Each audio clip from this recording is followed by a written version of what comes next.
ತಂದೆ ಮಗ ಪರಿಶುದ್ಧಾತ್ಮನಾಗಿರುವ ತ್ರಾಯಕ ದೇವರ ನಾಮದಲ್ಲಿ ಈ ಭಾನುವಾರದ ಎರಡನೆಯ ಪರಿಶುದ್ಧ ಆರಾಧನೆಗೆ ಸೇರಿ ಬಂದಂತ ನಿಮ್ಮೆಲ್ಲರಿಗೆ ಆಹ್ವಾನಿಸುವಂತವರಾಗಿದ್ದೇವೆ. ದೇವರ ಪ್ರಸನ್ನತೆಗೆ ಸೇರಿರುವಂತಹ ನಾವುಗಳು ಶ್ರೇಷ್ಠರಾದಂಥವರು, ಆತನಿಗೆ ಆರಿಸಲ್ಪಟ್ಟು ಈ ದಿವಸ ಆತನ ನಾಮವನ್ನು ಕೊಂಡಾಡುವಂತೆ ಆರಾಧಿಸುವಂತೆ ಈ ಸಮಯವನ್ನು ಒದಗಿಸಿಕೊಟ್ಟಿರುವುದರಿಂದ ದೀನತೆಯಿಂದ ನಮ್ಮನ್ನು ನಾವು ತಗ್ಗಿಸಿಕೊಂಡು ಕರ್ತನನ್ನು ಆರಾಧನೆ ಮಾಡೋಣ. ಈ ಪರಿಶುದ್ಧ ಆರಾಧನೆಯನ್ನು ನಾವು ಪ್ರಾರಂಭಿಸುವ ಹಾಗೆ ನಮ್ಮ ಶಿರಗಳನ್ನು ಭಾಗಿಸಿ ಪ್ರಾರ್ಥನೆ ಮಾಡಿಕೊಳ್ಳೋಣ. ಪರಾತ್ಪರನ ಮೊರೆ ಹೊಕ್ಕಿರುವವನು, ಸರ್ವಶಕ್ತನ ಆಶ್ರಯದಲ್ಲಿ ಸುರಕ್ಷಿತನಾಗಿರುವನು. ನಾನು ಯೆಹೋವನಿಗೆ, ನೀನೇ ನನ್ನ ಶರಣನು, ನನ್ನ ದುರ್ಗವು, ನಾನು ಭರವಸೆ ಬಿಟ್ಟಿರುವ ನನ್ನ ದೇವರು ಎಂದು ಹೇಳುವೆನು. ಜೀವ ಸ್ವರೂಪನಾದ ನಮ್ಮ ಪರಲೋಕದ ತಂದೆಯಾದ ದೇವರೇ, ಸ್ತುತಿಗೆ ಪಾತ್ರನೇ, ಆರಾಧನೆಗೆ ಯೋಗ್ಯನಾಗಿರತಕ್ಕಂಥ ನಮ್ಮ ಒಡೆಯನೇ, ಈ ಪರಿಶುದ್ಧ ಆರಾಧನೆಯ ಆದಿಯು ಮಧ್ಯಸ್ಥನು ಅಂತ್ಯವು ನೀನಾಗಿದುಕೊಂಡು ನಡೆಸಿ ಆರಾಧನೆ ಅಂಶಗಳನ್ನು ಪ್ರತಿಷ್ಠೆ ಮಾಡಿ ಮಹಿಮೆ ಹೊಂದಿಕೊಳ್ಳಬೇಕಾಗಿ ನಜರೇತಿನ ಯೇಸು ಕ್ರಿಸ್ತನ ಪರಿಶುದ್ಧ ನಾಮದಲ್ಲಿ ಬೇಡಿ ಹೊಂದಿದ್ದೇವೆ ನಮ್ಮ ಕರ್ತನೆ, ಆಮೆನ್. ನಾವೆಲ್ಲರೂ ಸಭೆಯಾಗಿ ನಿಂತುಕೊಂಡು ಸಭಾ ಸಂಗೀತಗಳಲ್ಲಿ 113ನೆಯ ಸಂಗೀತದ ಮೊದಲನೇ ಮತ್ತು 3ನೆಯ ಚರಣವನ್ನ ಹಾಡುತ್ತಾ ಕರ್ತನನ್ನು ನಾವು ಮಹಿಮೆ ಪಡಿಸೋಣ. ಒಳ್ಳೆ ಸ್ತುತಿ ರಕ್ಷಣೆ ಸಂಪೂರ್ಣವಾಯಿತು ಎನ್ನುವಂತ ಈ ಸಂಗೀತದ ಮೊದಲನೇ ಮತ್ತು 3ನೆಯ ಚರಣವನ್ನ ಹಾಡಿಕೊಳ್ಳೋಣ. ನಾವೆಲ್ಲರೂ ಸಭೆಯಾಗಿ ನಿಂತುಕೊಳ್ಳೋಣ.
ನಾವು ಹಾಗೆ ನಿಂತುಕೊಂಡಿರುವಾಗ ಉತ್ತರ ಪ್ರತ್ಯುತ್ತರಕ್ಕಾಗಿ ಕೀರ್ತನೆ 23 1ರಿಂದ ಕೊನೆಯವರೆಗೆ ಉತ್ತರ ಪ್ರತ್ಯುತ್ತರವಾಗಿ ಓದಿಕೊಳ್ಳೋಣ. ಕೀರ್ತನೆ 23 1ರಿಂದ ಕೊನೆಯವರೆಗೆ ಉತ್ತರ ಪ್ರತ್ಯುತ್ತರವಾಗಿ ಓದಿಕೊಳ್ಳೋಣ. ಯೆಹೋವನು ನನಗೆ ಕುರುಬನು, ಕೊರತೆ ಪಡೆಯನು.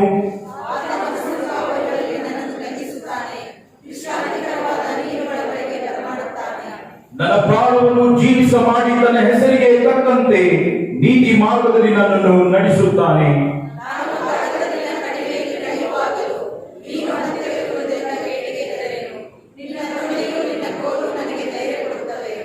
ವೈರಿಗಳ ಮುಂದೆ ನೀನು ನನಗೋಸ್ಕರ ಔತಣವನ್ನು ಸಿದ್ಧಪಡಿಸುತ್ತಿ, ನನ್ನ ತಲೆಗೆ ತೈಲವನ್ನ ಹಚ್ಚಿಸುತ್ತಿ, ನನ್ನ ಪಾತ್ರೆಯು ತುಂಬಿ ಹೊರಿಸುತ್ತದೆ. ನಿಶ್ಚಯವಾಗಿ ನನ್ನ ಜೀವಮಾನಗಳೆಲ್ಲ ಶುಭ ಕೃಪೆಯು ನನ್ನನ್ನು ಹಿಂಬಾಲಿಸುವವು. ನಾನು ಸದಾಕಾಲ ಯೆಹೋವನ ಮಂದಿರದಲ್ಲಿ ವಾಸಿಸುವೆನು. ಸಭೆಯವರು ಕೂತ್ಕೊಳ್ಳಬೇಕಾಗಿ ನಿಮ್ಮಲ್ಲಿ ಕೇಳಿಕೊಡುತ್ತೇನೆ. ಇದು ಪ್ರಾರ್ಥನೆಯ ಸಮಯ. ತಂದೆಯಾದ ದೇವರಲ್ಲಿ ನಾವು ನಮ್ಮ ವಿಜ್ಞಾಪನೆಗಳನ್ನು, ನಮ್ಮ ಬೇಡಿಕೆಗಳನ್ನ ಇಡುವಂತ ಸಮಯ ಇದಾಗಿದೆ ಪ್ರಿಯರೇ. ಈ ಪರಿಶುದ್ಧ ಸಮಯದಲ್ಲಿ ವೈಯಕ್ತಿಕ ಪ್ರಾರ್ಥನೆಯಲ್ಲಿ ಕಾಲ ಕಳೆಯುವಂತವರು ಮುಂದೆ ಬಂದು ಮೊಳಕಾಲೂರಿ ಪ್ರಾರ್ಥಿಸುವಂತ ಪ್ರೋತ್ಸಾಹಕ್ಕೆ ನಿಮ್ಮನ್ನು ನಡೆಸುವಂತವನಾಗಿದ್ದೇನೆ. ನಮ್ಮ ಶಿರಗಳನ್ನು ಭಾಗಿಸಿ ಪ್ರಾರ್ಥನೆ ಮಾಡಿಕೊಳ್ಳೋಣ. ಅತ್ಯಂತ ಪರಿಶುದ್ಧ ಸ್ಥಳದಲ್ಲಿ ವಾಸ ಮಾಡಿಕೊಂಡು ಬರುವಂತಹ ನಮ್ಮ ಪರಲೋಕದ ತಂದೆಯಾದ ದೇವರೇ, ಸ್ತುತಿಗೆ ಪಾತ್ರನೇ, ಆರಾಧನೆಗೆ ಯೋಗ್ಯನಾಗಿರ್ತಕ್ಕಂಥ ನಮ್ಮ ಒಡೆಯನೇ, ನಿನ್ನ ಪರಿಶುದ್ಧ ನಾಮಕ್ಕೆ ಸ್ತೋತ್ರ ಉಂಟಾಗಲಿ. ಪರಿಶುದ್ಧನೇ, ಪರಿಶುದ್ಧನೇ, ಪರಿಶುದ್ಧನೇ, ದೂತ ಗಣಗಳ ಒಡೆಯನೇ, ಸರ್ವಶಕ್ತನಾದ ತಂದೆಯಾದ ದೇವರೇ, ಪರಲೋಕ ಭೂಲೋಕಗಳನ್ನ ಸೃಷ್ಟಿಸಿದ ಸರ್ವಶಕ್ತನು, ಅತಿ ಪರಿಶುದ್ಧನು, ಅತಿ ಶ್ರೇಷ್ಠನಾದ ದೇವರು ನೀನೊಬ್ಬನೇ ರಕ್ಷಕನೇ, ನಿನಗೆ ಸ್ತೋತ್ರ ಉಂಟಾಗಲಿ. ತಂದೆಯಾದ ದೇವರೇ, ಈ ಪರಿಶುದ್ಧ ಭಾನುವಾರದ ಎರಡನೆಯ ಆರಾಧನೆಯಲ್ಲಿ ಸೇರಿ ಬಂದು ನಿನ್ನ ನಾಮವನ್ನ ಕೊಂಡಾಡುವಂತಹ ಈ ಸೌಭಾಗ್ಯವನ್ನ ದೇವರೇ ನೀನು ಅನುಗ್ರಹ ಮಾಡಿದಕ್ಕಾಗಿ ನಿನಗೆ ಕೋಟಿ ಕೋಟಿ ವಂದನೆಗಳನ್ನ ಸಲ್ಲಿಸ್ತೇವೆ ಕರ್ತನೇ. ದೇವರೇ, ನೀನು ಅದ್ಭುತ ಸ್ವರೂಪನು, ಆಲೋಚನಾ ಕರ್ತನು, ಪರಾಕ್ರಮಿಯಾದ ದೇವರು, ಸಮಾಧಾನದ ಪ್ರಭು, ನಿತ್ಯನಾದ ತಂದೆಯು ನೀನಾಗಿದೆ ರಕ್ಷಕನೇ. ನಿನಗೆ ಕೋಟಿ ಕೋಟಿ ವಂದನೆಗಳನ್ನ ಸಲ್ಲಿಸ್ತೇವೆ ರಕ್ಷಕನೇ. ತಂದೆಯಾದ ದೇವರೇ, ಈ ಪರಿಶುದ್ಧವಾದಂತಹ ದಿವಸದಂದು ನಿನಗೆ ಸಲ್ಲತಕ್ಕ ಆರಾಧನೆಯನ್ನ ಹೃದಯದ ಅಂತರಂಗದಿಂದ ಸಲ್ಲಿಸುವಂತಹ ಕೃಪೆಯನ್ನ ನೀನು ಅನುಗ್ರಹ ಮಾಡಿದಕ್ಕಾಗಿ ನಿನಗೆ ಕೋಟಿ ಕೋಟಿ ವಂದನೆಗಳನ್ನ ಸಲ್ಲಿಸ್ತೇವೆ ಕರ್ತನೆ. ನಮ್ಮ ತಂದೆಯಾದ ದೇವರೇ, ಈ ಮರಣಕರ ವ್ಯಾಧಿಯು ಲೋಕವನ್ನು ಆವರಿಸಿಕೊಂಡಂತಹ ಸಂದರ್ಭದಲ್ಲಿಯೂ ಕೂಡ ಸೆಂಟ್ರಲ್ ಮೆಥಡಿಸ್ಟ್ ಚರ್ಚ್ ಬೆಳಗಾವಿಯನ್ನು ನೀನು ಅಪಾರವಾಗಿ ಪ್ರೀತಿ ಮಾಡಿ ಆಧರಿಸಿ ಕರುಣಿಸಿ ಕರ್ತನೆ. ಜೀವಿತರ ಸಂಖ್ಯೆಯನ್ನು ಎಣಿಸುವುದು ಮಾತ್ರವಲ್ಲದೆ ಈ ಮರಣಕರ ವ್ಯಾಧಿಯಿಂದ ನಮ್ಮನ್ನು ತಪ್ಪಿಸುತ್ತಾ ನಿನ್ನ ಆಶೀರ್ವಾದ, ಕೃಪೆ, ಪ್ರೀತಿಗೆ ನಾವು ಪಾತ್ರರಾಗುವಂತಹ ಸೌಭಾಗ್ಯವನ್ನು ಕರ್ತನೆ ನೀನು ಅನುಗ್ರಹ ಮಾಡಿದಕ್ಕಾಗಿ ನಿನಗೆ ಕೋಟಿ ಕೋಟಿ ವಂದನೆಗಳನ್ನ ಸಲ್ಲಿಸ್ತೇವೆ. ತಂದೆಯಾದ ದೇವರೇ, ಸೆಂಟ್ರಲ್ ಮೆಥಡಿಸ್ಟ್ ಚರ್ಚ್ ಬೆಳಗಾವಿಯನ್ನು ನೀನು ಆಶೀರ್ವಾದ ಮಾಡಿದಕ್ಕಾಗಿ ಸ್ತೋತ್ರ. ಸಭೆಯ ಕುಟುಂಬಗಳಲ್ಲಿ ನೀನು ಆಶೀರ್ವಾದ ಮಾಡಿದಕ್ಕಾಗಿ ಸ್ತೋತ್ರ. ಸಭೆಯ ಕುಟುಂಬಗಳಲ್ಲಿ ನೀನು ಭಕ್ತಿ ಸಂಜೀವನವನ್ನ ಉಂಟು ಮಾಡುತ್ತಾ ಇದ್ದಕ್ಕಾಗಿ ನಿನಗೆ ಕೋಟಿ ಕೋಟಿ ವಂದನೆಗಳನ್ನ ಸಲ್ಲಿಸ್ತೇವೆ ರಕ್ಷಕನೇ. ನಮ್ಮ ತಂದೆಯಾದ ದೇವರೇ, ನಮ್ಮ ಸಭೆಯಲ್ಲಿರ್ತಕ್ಕಂಥ ಪ್ರತಿ ಕುಟುಂಬದವರನ್ನು ನೀನು ಆಶೀರ್ವದಿಸು, ಅವರ ಬೇಡಿಕೆಗಳನ್ನು ಈಡೇರಿಸು. ಅನೇಕ ಕುಟುಂಬಗಳಲ್ಲಿ ಕಣ್ಣೀರುಗಳು, ಅನೇಕ ಕುಟುಂಬಗಳಲ್ಲಿ ಕಷ್ಟ, ತೊಂದರೆಗಳು, ಅನಾರೋಗ್ಯಗಳು ಇರುವಾಗ ಯೆಹೋವ ರಾಫಾ ನೀನಾಗಿದ್ದುಕೊಂಡು, ಯೆಹೋವ ಈರೆ ನೀನಾಗಿದ್ದುಕೊಂಡು, ಯೆಹೋವ ಶಾಲೋಮ್ ನೀನಾಗಿದ್ದುಕೊಂಡು ಅದ್ಭುತ ಕಾರ್ಯಗಳನ್ನು ಮಾಡಬೇಕಾಗಿ ಪ್ರಾರ್ಥನೆ ಮಾಡುತ್ತೇವೆ. ತಂದೆಯಾದ ದೇವರೇ, ಈ ಪರಿಶುದ್ಧವಾದಂತಹ ದಿವಸದಲ್ಲಿ ನಾವು ಪ್ರಾರ್ಥಿಸ್ತೇವೆ. ಗವರ್ಮೆಂಟ್ ಮತ್ತು ಪ್ರೈವೇಟ್ ಸೆಕ್ಟರ್ಸ್ ಗಳಲ್ಲಿ ಕೆಲಸ ಮಾಡುವಂತ ಎಲ್ಲ ನಿನ್ನ ಮಕ್ಕಳಿಗೋಸ್ಕರವಾಗಿ, ಹೊರದೇಶದಲ್ಲಿರ್ತಕ್ಕಂಥ ಎಲ್ಲ ನಿನ್ನ ಮಕ್ಕಳಿಗೋಸ್ಕರವಾಗಿ ಪ್ರಾರ್ಥನೆ ಮಾಡುತ್ತೇವೆ. ನಿನ್ನ ಪ್ರಸನ್ನತೆಯು ಪ್ರತಿಯೊಬ್ಬರಿಗೆ ಅಗತ್ಯವಾಗಿರುವುದರಿಂದ ನಂಬಿಕೆಯಿಂದ, ವಿಶ್ವಾಸದಿಂದ ಕರ್ತನೆ ನಿನ್ನ ಮಕ್ಕಳು ನಿನ್ನನ್ನು ಹಿಂಬಾಲಿಸುವಂತೆ ಸಹಾಯ ನೀಡಬೇಕಾಗಿ ನಾವು ಪ್ರಾರ್ಥನೆ ಮಾಡುತ್ತೇವೆ. ತಂದೆಯಾದ ದೇವರೇ, ಈ ಪರಿಶುದ್ಧವಾದಂತಹ ಸಮಯದಲ್ಲಿ ನಾವು ಪ್ರಾರ್ಥನೆ ಮಾಡುತ್ತೇವೆ. ಕೊರೋನಾ ವೈರಸ್ ನಿಮಿತ್ತವಾಗಿ ಅನೇಕ ಆಸ್ಪತ್ರೆಗಳಲ್ಲಿ ಚಿಕಿತ್ಸೆಗೆ ಒಳಗಾಗುವಂತಹ ರೋಗಿಗಳಿಗೋಸ್ಕರವಾಗಿ, ಅವರನ್ನು ನೋಡಿಕೊಳ್ಳುವಂತಹ ಡಾಕ್ಟರ್ಸ್ ಗಳನ್ನ, ಅವರಿಗೆ ನೋಡಿಕೊಳ್ಳುವಂತಹ ನರ್ಸಸ್ ಗಳನ್ನ ನೀನು ಆಶೀರ್ವಾದ ಮಾಡಿ ಎಂದು ಪ್ರಾರ್ಥಿಸ್ತೇವೆ.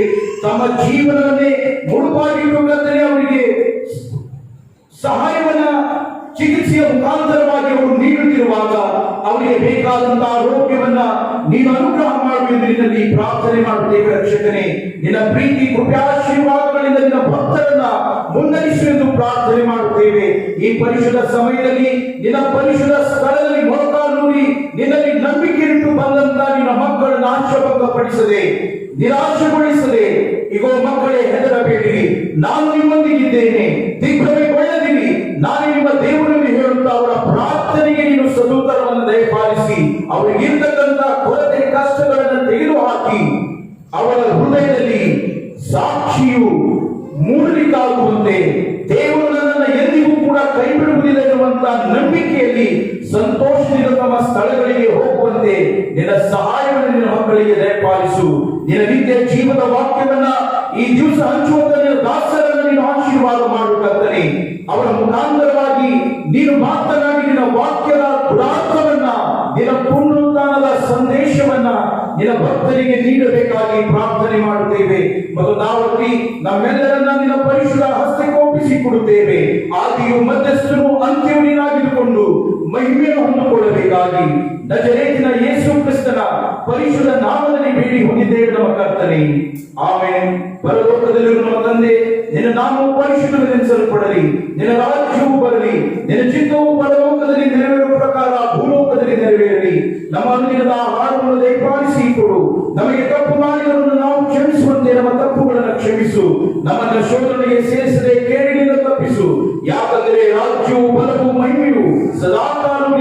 ಸ್ವಾಮಿ. ಆಮೇನ್. ವಿಶ್ವಾಸದಿಂದ ನಿಮ್ಮ ಸ್ಥಳಗಳಿಗೆ ಹೋಗಿ ದೇವರು ನಿಮ್ಮ ಪ್ರಾರ್ಥನೆಯನ್ನು ಕೇಳಿದ್ದಾನೆ.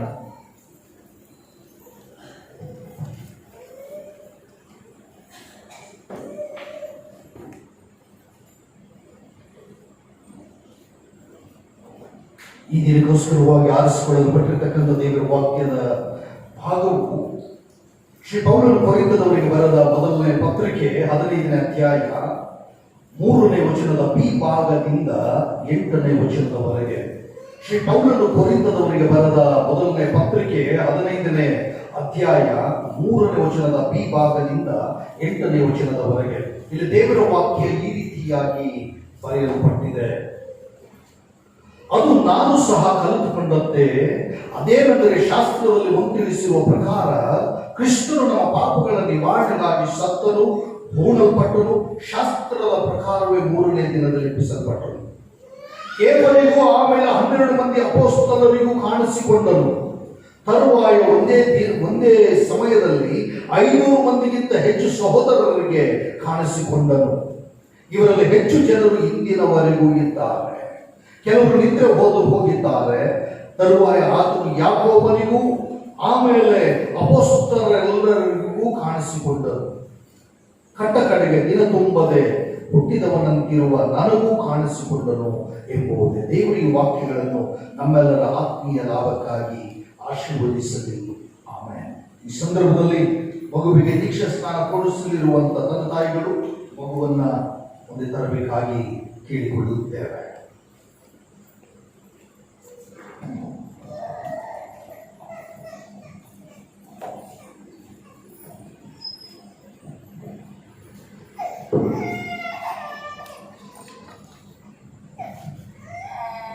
ಪ್ರಿಯರೇ, ಈ ಮಗುವನ್ನು ಕ್ರೈಸ್ತ ದೀಕ್ಷಾ ಸ್ನಾನ ಕೊಡಿಸಬೇಕೆಂದು ತಂದಿರುವುದರಿಂದ ಈ ಮಗುವು ಪ್ರಭುವಿನ ಸ್ವಭಾವವನ್ನು ಪಡೆದುಕೊಂಡು ಆತನ ಶಿಕ್ಷಣಕ್ಕೆ ಒಳಗಾಗಿ ನಡೆಯುವಂತೆ ನೋಡಿಕೊಳ್ಳುವುದು ನಿಮ್ಮ ಹೊಣೆಯೂ ಜವಾಬ್ದಾರಿಕೆಯೂ ಇದೆ ಎಂಬುದು ನಿಮ್ಮ ಲಕ್ಷ್ಯದಲ್ಲಿರಲಿ. ನೀವು ನಿಮ್ಮ ಬುದ್ಧಿಮಾತು ಮತ್ತು ಮಾದರಿಯ ಜೀವಿತದಿಂದಲೂ ಇತರ ವಿಧವಾಗಿಯೂ ಮಗುವು ದೇವರ ಪ್ರೀತಿ ಮತ್ತು ನಮ್ಮ ಪ್ರಭುವಾದ ಯೇಸು ಕ್ರಿಸ್ತನ ವಾಕ್ಯದಂತೆ ನಡೆಯುವಂತೆ ನೋಡಿಕೊಳ್ಳತಕ್ಕದ್ದು. ನಿಮ್ಮ ಕೈಲಾದಷ್ಟು ಮಟ್ಟಿಗೆ ದೇವರ ಸಹಾಯದಿಂದ ಈ ಕರ್ತವ್ಯಗಳನ್ನು ಮಾಡುತ್ತೇವೆಂದು ಖಂಡಿತವಾಗಿ ಮಾತು ಕೊಡ್ತೀರೋ? ಮಾತು ಕೊಡ್ತೀರೋ?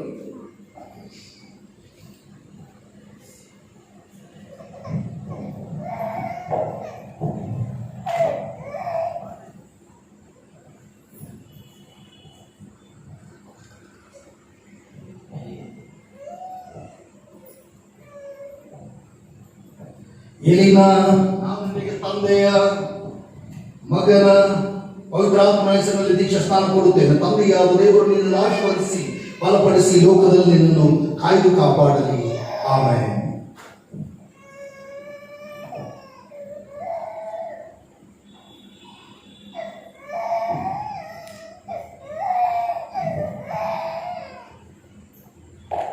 ದಯವಿಟ್ಟು ತಿಳಿದುಕೊಳ್ಳೋಣ, ಪ್ರಾರ್ಥನೆ ಮಾಡೋಣ. ಸರ್ವತ್ರಾಣುಗಳ ದೇವರೇ, ಎಲ್ಲ ಪ್ರೀತಿ ಜ್ಞಾನಗಳಿಗೆ ಮೂಲ ಕಾರಣವೇ, ಎಲ್ಲ ಶಕ್ತಿ ಉಗಮ ಸ್ಥಾನವೇ, ಈ ಮಗುವಿನ ತಂದೆ ತಾಯಿ ಈ ಮಗುವನ್ನು ತಮ್ಮ ಪ್ರೀತಿಯ ಪರಾಮರಿಕೆಗೆ ಶ್ರೇಷ್ಠ ಬುದ್ಧಿ ಮಾತು ಪವಿತ್ರ ಮಾದರಿಗಳಿಂದ ನೀತಿಯ ಆಧಾರವಾಗಿದ್ದು ನಿತ್ಯ ಸಂತೋಷದ ಸಮಾಧಾನಗಳಿಂದ ಕೂಡಿದ ನಂಬಿಕೆಯ ಜೀವನದಲ್ಲಿ ಬೆಳೆಸುವಂತೆ ಇವರಿಗೆ ಪರಿಶುದ್ಧಾತ್ಮನನ್ನು ಒದಗಿಸಿಕೊಂಡು ಆತ್ಮನ ಮೂಲಕವಾಗಿ ನಡೆಸಿದ್ದು ಯೇಸುವಿನ ದೇವರ ನಾಮದಲ್ಲಿ ಬೇಡಿ ಹೊಂದುತ್ತೇವೆ ತಂದೆಯೇ. ಆಮೇಲೆ ಪರಲೋಕ ಪ್ರಾರ್ಥನೆಯನ್ನು ಹೇಳೋಣ. ಪರಲೋಕದಲ್ಲಿ ನಮ್ಮ ತಂದೆಯೇ, ನಾಮವು ಪರಿಶುದ್ಧವಾಗಿ ನೆನೆಸಲ್ಪಡಲಿ, ನಿನ್ನ ರಾಜ್ಯವು ಬರಲಿ, ನಿನ್ನ ಚಿತ್ತವು ಪರಲೋಕದಲ್ಲಿ ನೆರವೇರುವ ಪ್ರಕಾರ ಭೂಲೋಕದಲ್ಲಿ ನೆರವೇರಲಿ. ನಮ್ಮ ಅನುದಿನದ ಆಹಾರವನ್ನು ದಯಪಾಲಿಸಿಕೊಂಡು ನಮಗೆ ತಪ್ಪು ಮಾಡಿದವರು ನಾವು ಕ್ಷಮಿಸಿದಂತೆ ನಮ್ಮ ತಪ್ಪುಗಳನ್ನು ಕ್ಷಮಿಸು. ನಮ್ಮನ್ನು ಶೋಧನೆಗೆ ಸೇರಿಸದೆ ಕೇಡುಗಳಿಂದ ತಪ್ಪಿಸು. ಯಾಕೆಂದರೆ ರಾಜ್ಯವು ಬಲವು ಮಹಿಮೆಯು ಸದಾಕಾಲವು ನಿನ್ನಡಿಸುವ. ದೀಕ್ಷಾ ಸ್ನಾನ ಹೊಂದಿರುವಂಥ ಮಗುವಿಗಾಗಿ ಆಶೀರ್ವಾದವನ್ನು ಕೊರೋಣ. ನಮ್ಮ ಕರ್ತನಾಗಿರುವ ಯೇಸು ಕ್ರಿಸ್ತನ ಕೃಪೆಯು, ತಂದೆಯಾದ ದೇವರ ಪ್ರೀತಿಯು, ಪರಿಶುದ್ಧಾತ್ಮನ ಅನುಮತಿ ನಡೆಸುವಿಕೆ, ಶಾಂತಿ, ಸಮಾಧಾನ ಎಲ್ಲಿನ ಈ ಮಗುವಿನೊಂದಿಗೂ ಪ್ರಿಯ ತಂದೆ ತಾಯಿಗಳೊಂದಿಗೂ ಅಪಾರ ಬಂಧು ಬಳಗದವರೊಂದಿಗೂ ಇಲ್ಲಿ ಮುಂಬರುವ ದಿವಸಗಳಲ್ಲಿ ನಿರಂತರವಾಗಿ ನಲಿಯಾಗಿರಲಿ ಕರ್ತನೆ. ಆಮೇಲೆ ಸಮಯ ಕುಳಿತುಕೊಳ್ಳಬೇಕಾಗಿ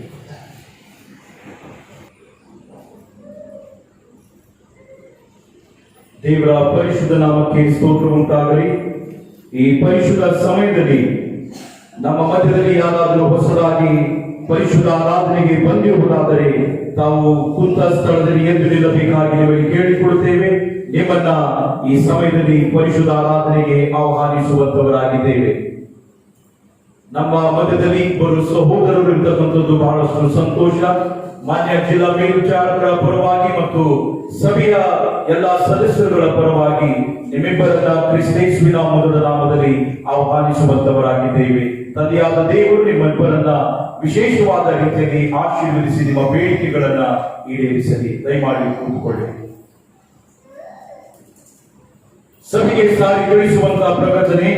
ಯಥಾ ಪ್ರಕಾರವಾಗಿ ನಮ್ಮ ಪರಿಶುದ್ಧ ಭಾನುವಾರದ ಆರಾಧನೆಗಳು 2 ಫೇಸ್ಗಳಲ್ಲಿ ನಡೆಸಲ್ಪಡುತ್ತದೆ. ಮೊದಲನೆಯ ಆರಾಧನೆ 8:30 ಗಂಟೆಯಿಂದ 9:30 ಗಂಟೆಯವರೆಗೆ, ಎರಡನೆಯ ಆರಾಧನೆ 10 ಗಂಟೆಯಿಂದ 11 ಗಂಟೆಯವರೆಗೆ ನಡೆಸಲ್ಪಡುತ್ತದೆ. ದಯಮಾಡಿ ಭಕ್ತರು ನಿಮಗೆ ಅಲಾಟ್ ಮಾಡಿರ್ತಕ್ಕಂಥ ಸಮಯದಲ್ಲಿ ಬಂದು ತಂದೆಯಾದ ದೇವರನ್ನು ಆರಾಧಿಸಬೇಕಾಗಿ ನಿಮ್ಮಲ್ಲಿ ಕೇಳಿಕೊಳ್ಳುತ್ತೇವೆ. ಕಳೆದ ವಾರದ ಆರಾಧನೆಯ ಕಾಣಿಕೆ 26,760 ರೂಪಾಯಿ ಆಗಿರುತ್ತದೆ. ಈಗಾಗಲೇ ಕೊರೋನಾ ಪ್ಯಾಂಡಮಿಕ್ ನ ಭಯವು ಆವರಿಸಿಕೊಳ್ಳುತ್ತಿರುವಾಗ ನಾವು ಜಾಗರೂಕತರಾಗಿರುವಂತದ್ದು ಬಹಳ ಪ್ರಾಮುಖ್ಯವಾದಂಥದ್ದು. ದಯಮಾಡಿ ಭಕ್ತರೆಲ್ಲರಲ್ಲಿ ಕೇಳಿಕೊಳ್ಳುತ್ತೇವೆ.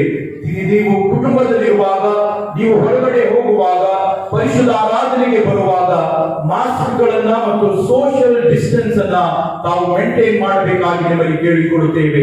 ದಯಮಾಡಿ ಇದರಲ್ಲಿ ನಾವು ಯಾವುದೇ ರೀತಿಯಾದಂತಹ ರಿಸ್ಕ್ ತೆಗೆದುಕೊಳ್ಳಲಿಕ್ಕೆ ಆಗುವುದಿಲ್ಲ. ಚಿಕ್ಕ ಮಕ್ಕಳು ಮತ್ತು ಹಿರಿಯರು ಬಹಳಷ್ಟು ಇದಕ್ಕೆ ವಲ್ನರಬಲ್ ಆಗಿ ಅವರು ಇಮಿಡಿಯೇಟ್ ಆಗಿ ಈಸಿ ಆಗಿ ಅವರು ಇದಕ್ಕೆ ಎಫೆಕ್ಟ್ ಆಗುವಂತವರಾಗಿದ್ದಾರೆ. ಅದಕ್ಕೋಸ್ಕರವಾಗಿ ಸಭೆಯಲ್ಲಿ ಕೇಳಿಕೊಳ್ಳುತ್ತೇವೆ, ತಾವು ಆರಾಧನೆಯಲ್ಲಿ ಕೂತುಕೊಂಡಾಗಲೂ ಕೂಡ ಮಾಸ್ಕ್ಗಳನ್ನ ಧರಿಸಿಕೊಳ್ಳಬೇಕು. ಅದು ಮಾತ್ರವಲ್ಲದೆ ಸೋಷಿಯಲ್ ಡಿಸ್ಟೆನ್ಸ್ ಅನ್ನ ಮೇಂಟೈನ್ ಮಾಡುವಂತದ್ದು ಬಹಳ ಪ್ರಾಮುಖ್ಯವಾದಂತದ್ದು. ಸಭೆಯವರು ಈ ವಿಷಯವನ್ನ ಗಮನದಲ್ಲಿಟ್ಟುಕೊಂಡು ಸಹಕರಿಸಬೇಕಾಗಿ ನಿಮ್ಮಲ್ಲಿ ಕೇಳಿಕೊಳ್ಳುತ್ತೇವೆ.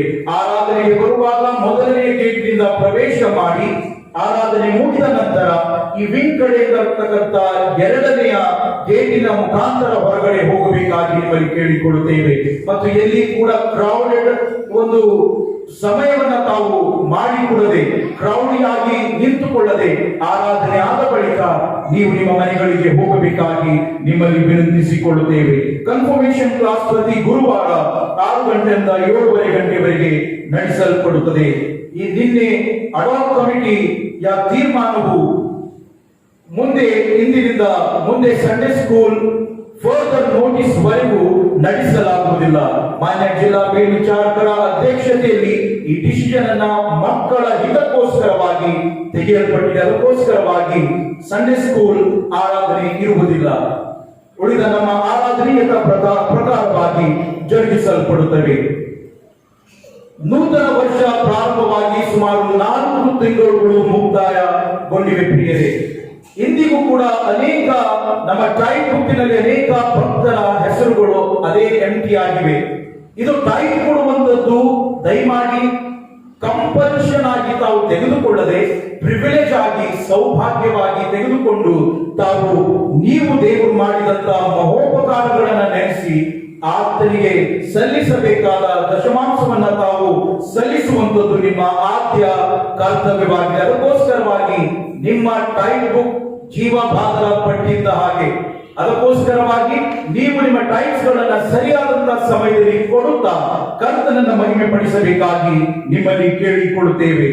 ಕೃತಜ್ಞತಾ ಕಾಣಿಕೆಯು ಬಂದಿದೆ. ಡಾಕ್ಟರ್ ಸದಾನಂದ್ ಬಿ ದೊಡ್ಮನಿ ಅವರು, son of reverend Bhaskar T Dodmani ಅವರು ನಮ್ಮ ಮೆಥಡಿಸ್ಟ್ ಸಭೆಯಲ್ಲಿ ಉತ್ತಮವಾದಂತಹ ಸೇವೆಯನ್ನ ಸಲ್ಲಿಸಿರ್ತಕ್ಕಂಥವರು. ಅವರ ಸುಪುತ್ರನಾದ ಡಾಕ್ಟರ್ ಸದಾನಂದ್ ಅವರು 5,000 ರೂಪಾಯಿಯನ್ನ ಕಾಣಿಕೆಯಾಗಿ ಕೊಟ್ಟಿರುತ್ತಾರೆ. ತಂದೆಯಾದ ದೇವರು ಅವರನ್ನ, ಅವರ ಕುಟುಂಬವನ್ನ ಹೇರಳವಾಗಿ ಆಶೀರ್ವದಿಸಲಿ.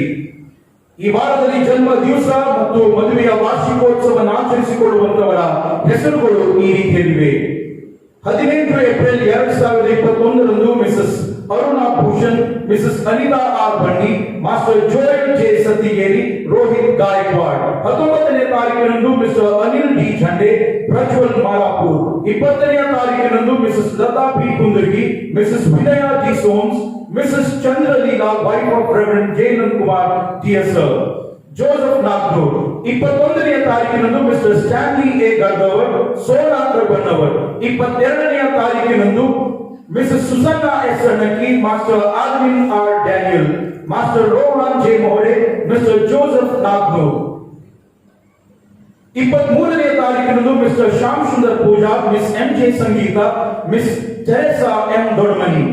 24ನೇ ತಾರೀಕಿನಂದು mister Raleigh Wilson Y Mohare, Mrs Priyadarshini S Palan, miss Yashoda M Hulikavi, miss Rani D Humshar, Mrs Hema S Moodalgi, mister Amit Salaskar Karde, Chinnakka ಹುಲಿಕವಿ ಆಗಿರುತ್ತಾರೆ.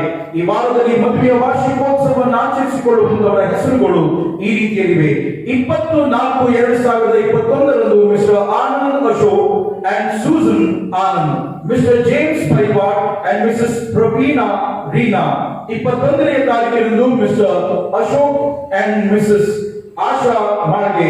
24ನೇ ತಾರೀಕಿನಂದು Mrs and Mr. Rally Mohare ಆಗಿರುತ್ತಾರೆ. ತಂದೆಯಾದ ದೇವರು ಇವರನ್ನ ವಿಶೇಷವಾದ ರೀತಿಯಲ್ಲಿ ಆಶೀರ್ವದಿಸಲಿ.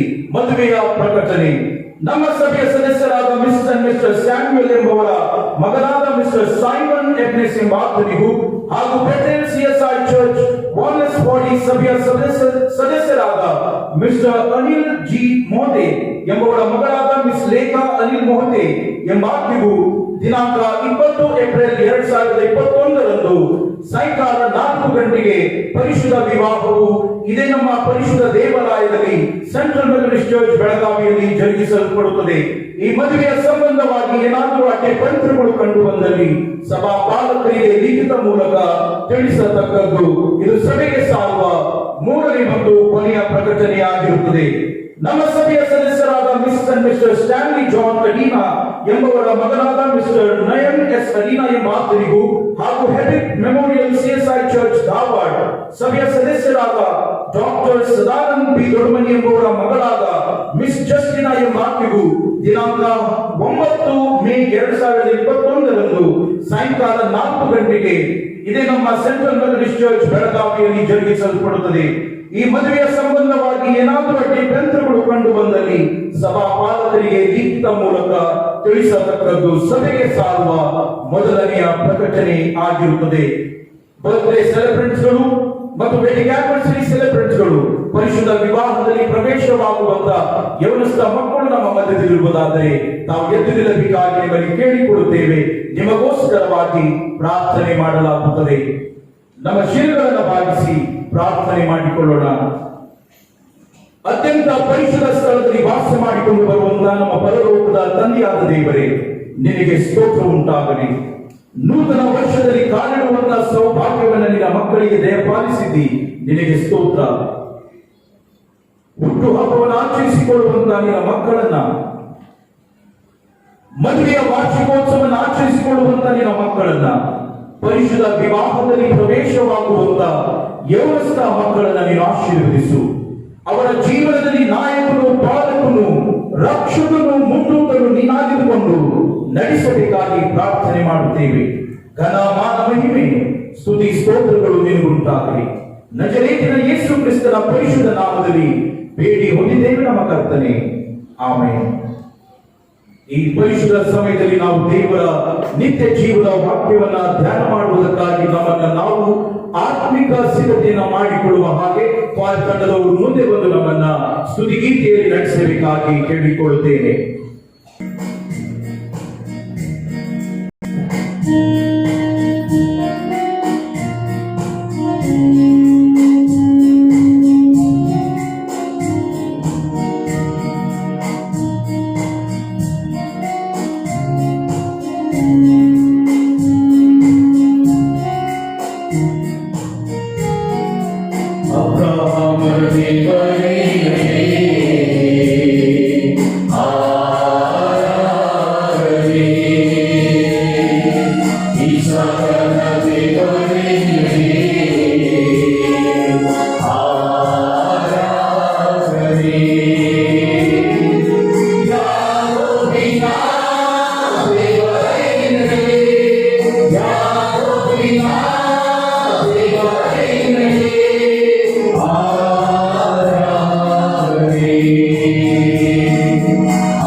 ಕೃಪೆಗೆ ನಮಗೆ ಕೊಟ್ಟಿದ್ದೀವಿ ಸ್ತೋತ್ರ. ನೀನು ನಮ್ಮ ಆರಾಧನೆಗೆ ಯೋಗ್ಯನಾಗಿದ್ದಿ, ನಮ್ಮ ಸ್ತುತಿಗಳಿಗೆ ಪಾತ್ರನಾದಂತ ಮಹೋನ್ನತನಾದ ದೇವರು ನೀನಾಗಿದ್ದಿ. ಈ ಸಂದರ್ಭದಲ್ಲಿ ಸ್ವಾಮಿ ನಿನ್ನ ಜೀವವುಳ್ಳ ವಾಕ್ಯಗಳನ್ನ ಕೇಳುವುದಕ್ಕಾಗಿ ನಾನು ಸಿದ್ಧನಾಗಿದ್ದೇನೆ. ನಿನ್ನ ಆತ್ಮದ ಮೂಲಕವಾಗಿ ನನ್ನೊಂದಿಗೆ ಮಾತನಾಡು. ಈ ಕೊರೋನಾ ಸಂದರ್ಭಗಳಲ್ಲಿಯೂ ಜನರ ಜೀವಿತವು ಅಸ್ತವ್ಯಸ್ತಗೊಂಡಂತ ಸಂದರ್ಭಗಳಲ್ಲಿಯೂ ಕರ್ತನೇ, ನಿನ್ನ ಮಕ್ಕಳಾದ ನಾವು ಯಾವ ನಿರೀಕ್ಷೆಯಿಂದ ಜೀವಿಸಬೇಕು, ಪುನರುತ್ಥಾನದ ಶಕ್ತಿಯನ್ನ ನಮಗೆ ಅನುಗ್ರಹಿಸಬೇಕಾಗಿ ಯೇಸುವಿನ ಮಧುರವಾದ ನಾಮದಲ್ಲಿ ಬೇಡಿಕೊಂಡಿದ್ದೇವೆ ತಂದೆಯೇ, ಆಮೆನ್. ದಯಮಾಡಿ ಕೂತ್ಕೊಳ್ಳಬೇಕು.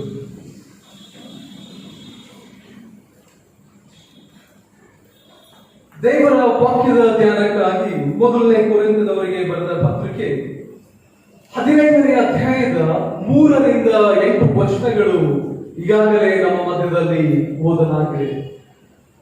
ಕ್ರಿಸ್ತನು ಪುನರುತ್ಥಾನವಾದ ನಂತರ ನಾವು 4ನೇ ಮತ್ತು 5ನೇ ವಚನ ಓದುವಾಗ,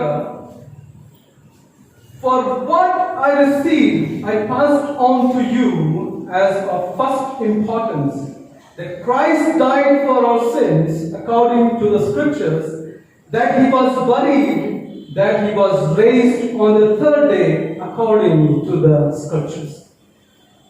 ಆತನು ಜನನದಿಂದ ಮರಣದವರೆಗೂ ಮಾತ್ರವಲ್ಲದೆ ಪುನರುತ್ಥಾನದವರೆಗೆ ಶಾಸ್ತ್ರದಲ್ಲಿ ಬರೆದಿರುವ ಮಾತುಗಳನ್ನ ನೆರವೇರಿಸುವುದಕ್ಕಾಗಿ ಆತನು ಸಿದ್ಧವಾಗಿದ್ದನು. ನಾವು ಕೆಳಗಿನ ಭಾಗಗಳನ್ನು ಓದುವಾಗ ಪೌಲನು ಹೇಳುತ್ತಾನೆ, ಕ್ರಿಸ್ತನು ಪುನರುತ್ಥಾನನಾಗಿದ ಮೇಲೆ ಸುಮಾರು 500 ಜನರಿಗಿಂತ ಹೆಚ್ಚಿಗೆ ಜನರನ್ನ ಕಾಣಿಸಿಕೊಂಡನು ಎಂಬುದಾಗಿ ನಾವು ನೋಡುತ್ತೇವೆ. ಪುನರುತ್ಥಾನನಾಗಿದ ಮೇಲೆ ಕ್ರಿಸ್ತನು ಎಷ್ಟು ದಿವಸಗಳ ಕಾಲ ಕಾಣಿಸಿಕೊಂಡಿದ್ದನು ಎಂಬುದಾಗಿ ನಮಗೆ ಗೊತ್ತದೆ. 40 ದಿನಗಳ ಕಾಲ. ಅಪೊಸ್ತಲರ ಕೃತ್ಯವನ್ನು ನಾವು ಓದುವಾಗ 1ನೇ ಅಧ್ಯಾಯದ 3ನೇ ವಚನ ಹೇಳುತ್ತದೆ, 40 ದಿವಸಗಳ ತನಕ ಅವರಿಗೆ ಕಾಣಿಸಿಕೊಳ್ಳುತ್ತಾ ದೇವರ ರಾಜ್ಯದ ವಿಷಯವಾದ ಸಂಗತಿಗಳನ್ನು ಹೇಳುತ್ತಾ ಇದ್ದಿದ್ದರು. ಪುನರುತ್ಥಾನ ಹೊಂದಿದಂತ ಸ್ವಾಮಿ ಮತ್ತಾಯ, ಮಾರ್ಕ, ಲೂಕ, ಯೋಹಾನನ ಸುವಾರ್ತೆಗಳನ್ನು ಅಪೊಸ್ತಲರ ಕೃತ್ಯ 1ನೇ ಅಧ್ಯಾಯ, 1ನೇ ಕೊರಿಂಥ್ಯ 15ನೇ ಅಧ್ಯಾಯವನ್ನು ನಾವು ಓದುವಾಗ ಕ್ರಿಸ್ತನ ಪುನರುತ್ಥಾನದ ಕುರಿತಾಗಿ ಅನೇಕ ಸಾಕ್ಷಿಗಳನ್ನು ನಾವು ನೋಡುವುದು ಮಾತ್ರವಲ್ಲದೆ ಆತನು ಸ್ವತಃವಾಗಿ ಬಂದು ವ್ಯಕ್ತಿಗಳನ್ನ ಸಂಧಿಸುವುದನ್ನ ನಾವು ನೋಡುತ್ತೇವೆ. ಆತನು ಸಾಯುವುದಕ್ಕಿಂತ ಮುಂಚಿತವಾಗಿಯೇ ಅನೇಕ ಸಾರಿ ಆತನ ಶಿಷ್ಯರಿಗೆ ಹೇಳಿದರು, ಏನಂದ್ರೆ ನಾನು ಪುನಃ ತಿರುಗಿ ಎದ್ದು ಬರುತ್ತೇನೆ. ಈ ಪುನರುತ್ಥಾನವು ಮಾನವನ ಇತಿಹಾಸವನ್ನೇ ಬದಲಾವಣೆ ಮಾಡಿರುವಂತ ಶಕ್ತಿ ಪುನರುತ್ಥಾನದ ಶಕ್ತಿಯಾಗಿದೆ.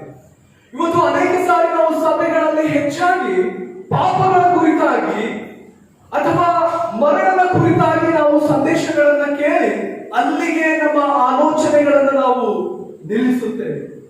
ಆದರೆ ದೇವರ ವಾಕ್ಯವು ಹೇಳುತ್ತದೆ, ಕ್ರಿಸ್ತನು ಬಂದಿರುವಂತದ್ದು ನಮಗೆ ಮರಣವನ್ನ ಕೊಡುವುದಕ್ಕಾಗಿ ಬಂದಿಲ್ಲ. ಲೋಕವು ಹೇಳುತ್ತದೆ, you are here to die. ಮನುಷ್ಯರು ಭೂಮಿಯ ಮೇಲೆ ಹುಟ್ಟಿರುವಂತದ್ದು ಸಾಯುವುದಕ್ಕಾಗಿ. ಆದರೆ ದೇವರ ವಾಕ್ಯ ನಮಗೆ ಹೇಳ್ತದೆ, you are not here to die but get resurrected. ನೀವು ಪುನರುತ್ಥಾನವನ್ನು ಹೊಂದುವುದಕ್ಕಾಗಿ ಇಲ್ಲಿ ಇದ್ದಿದ್ದೀರಿ.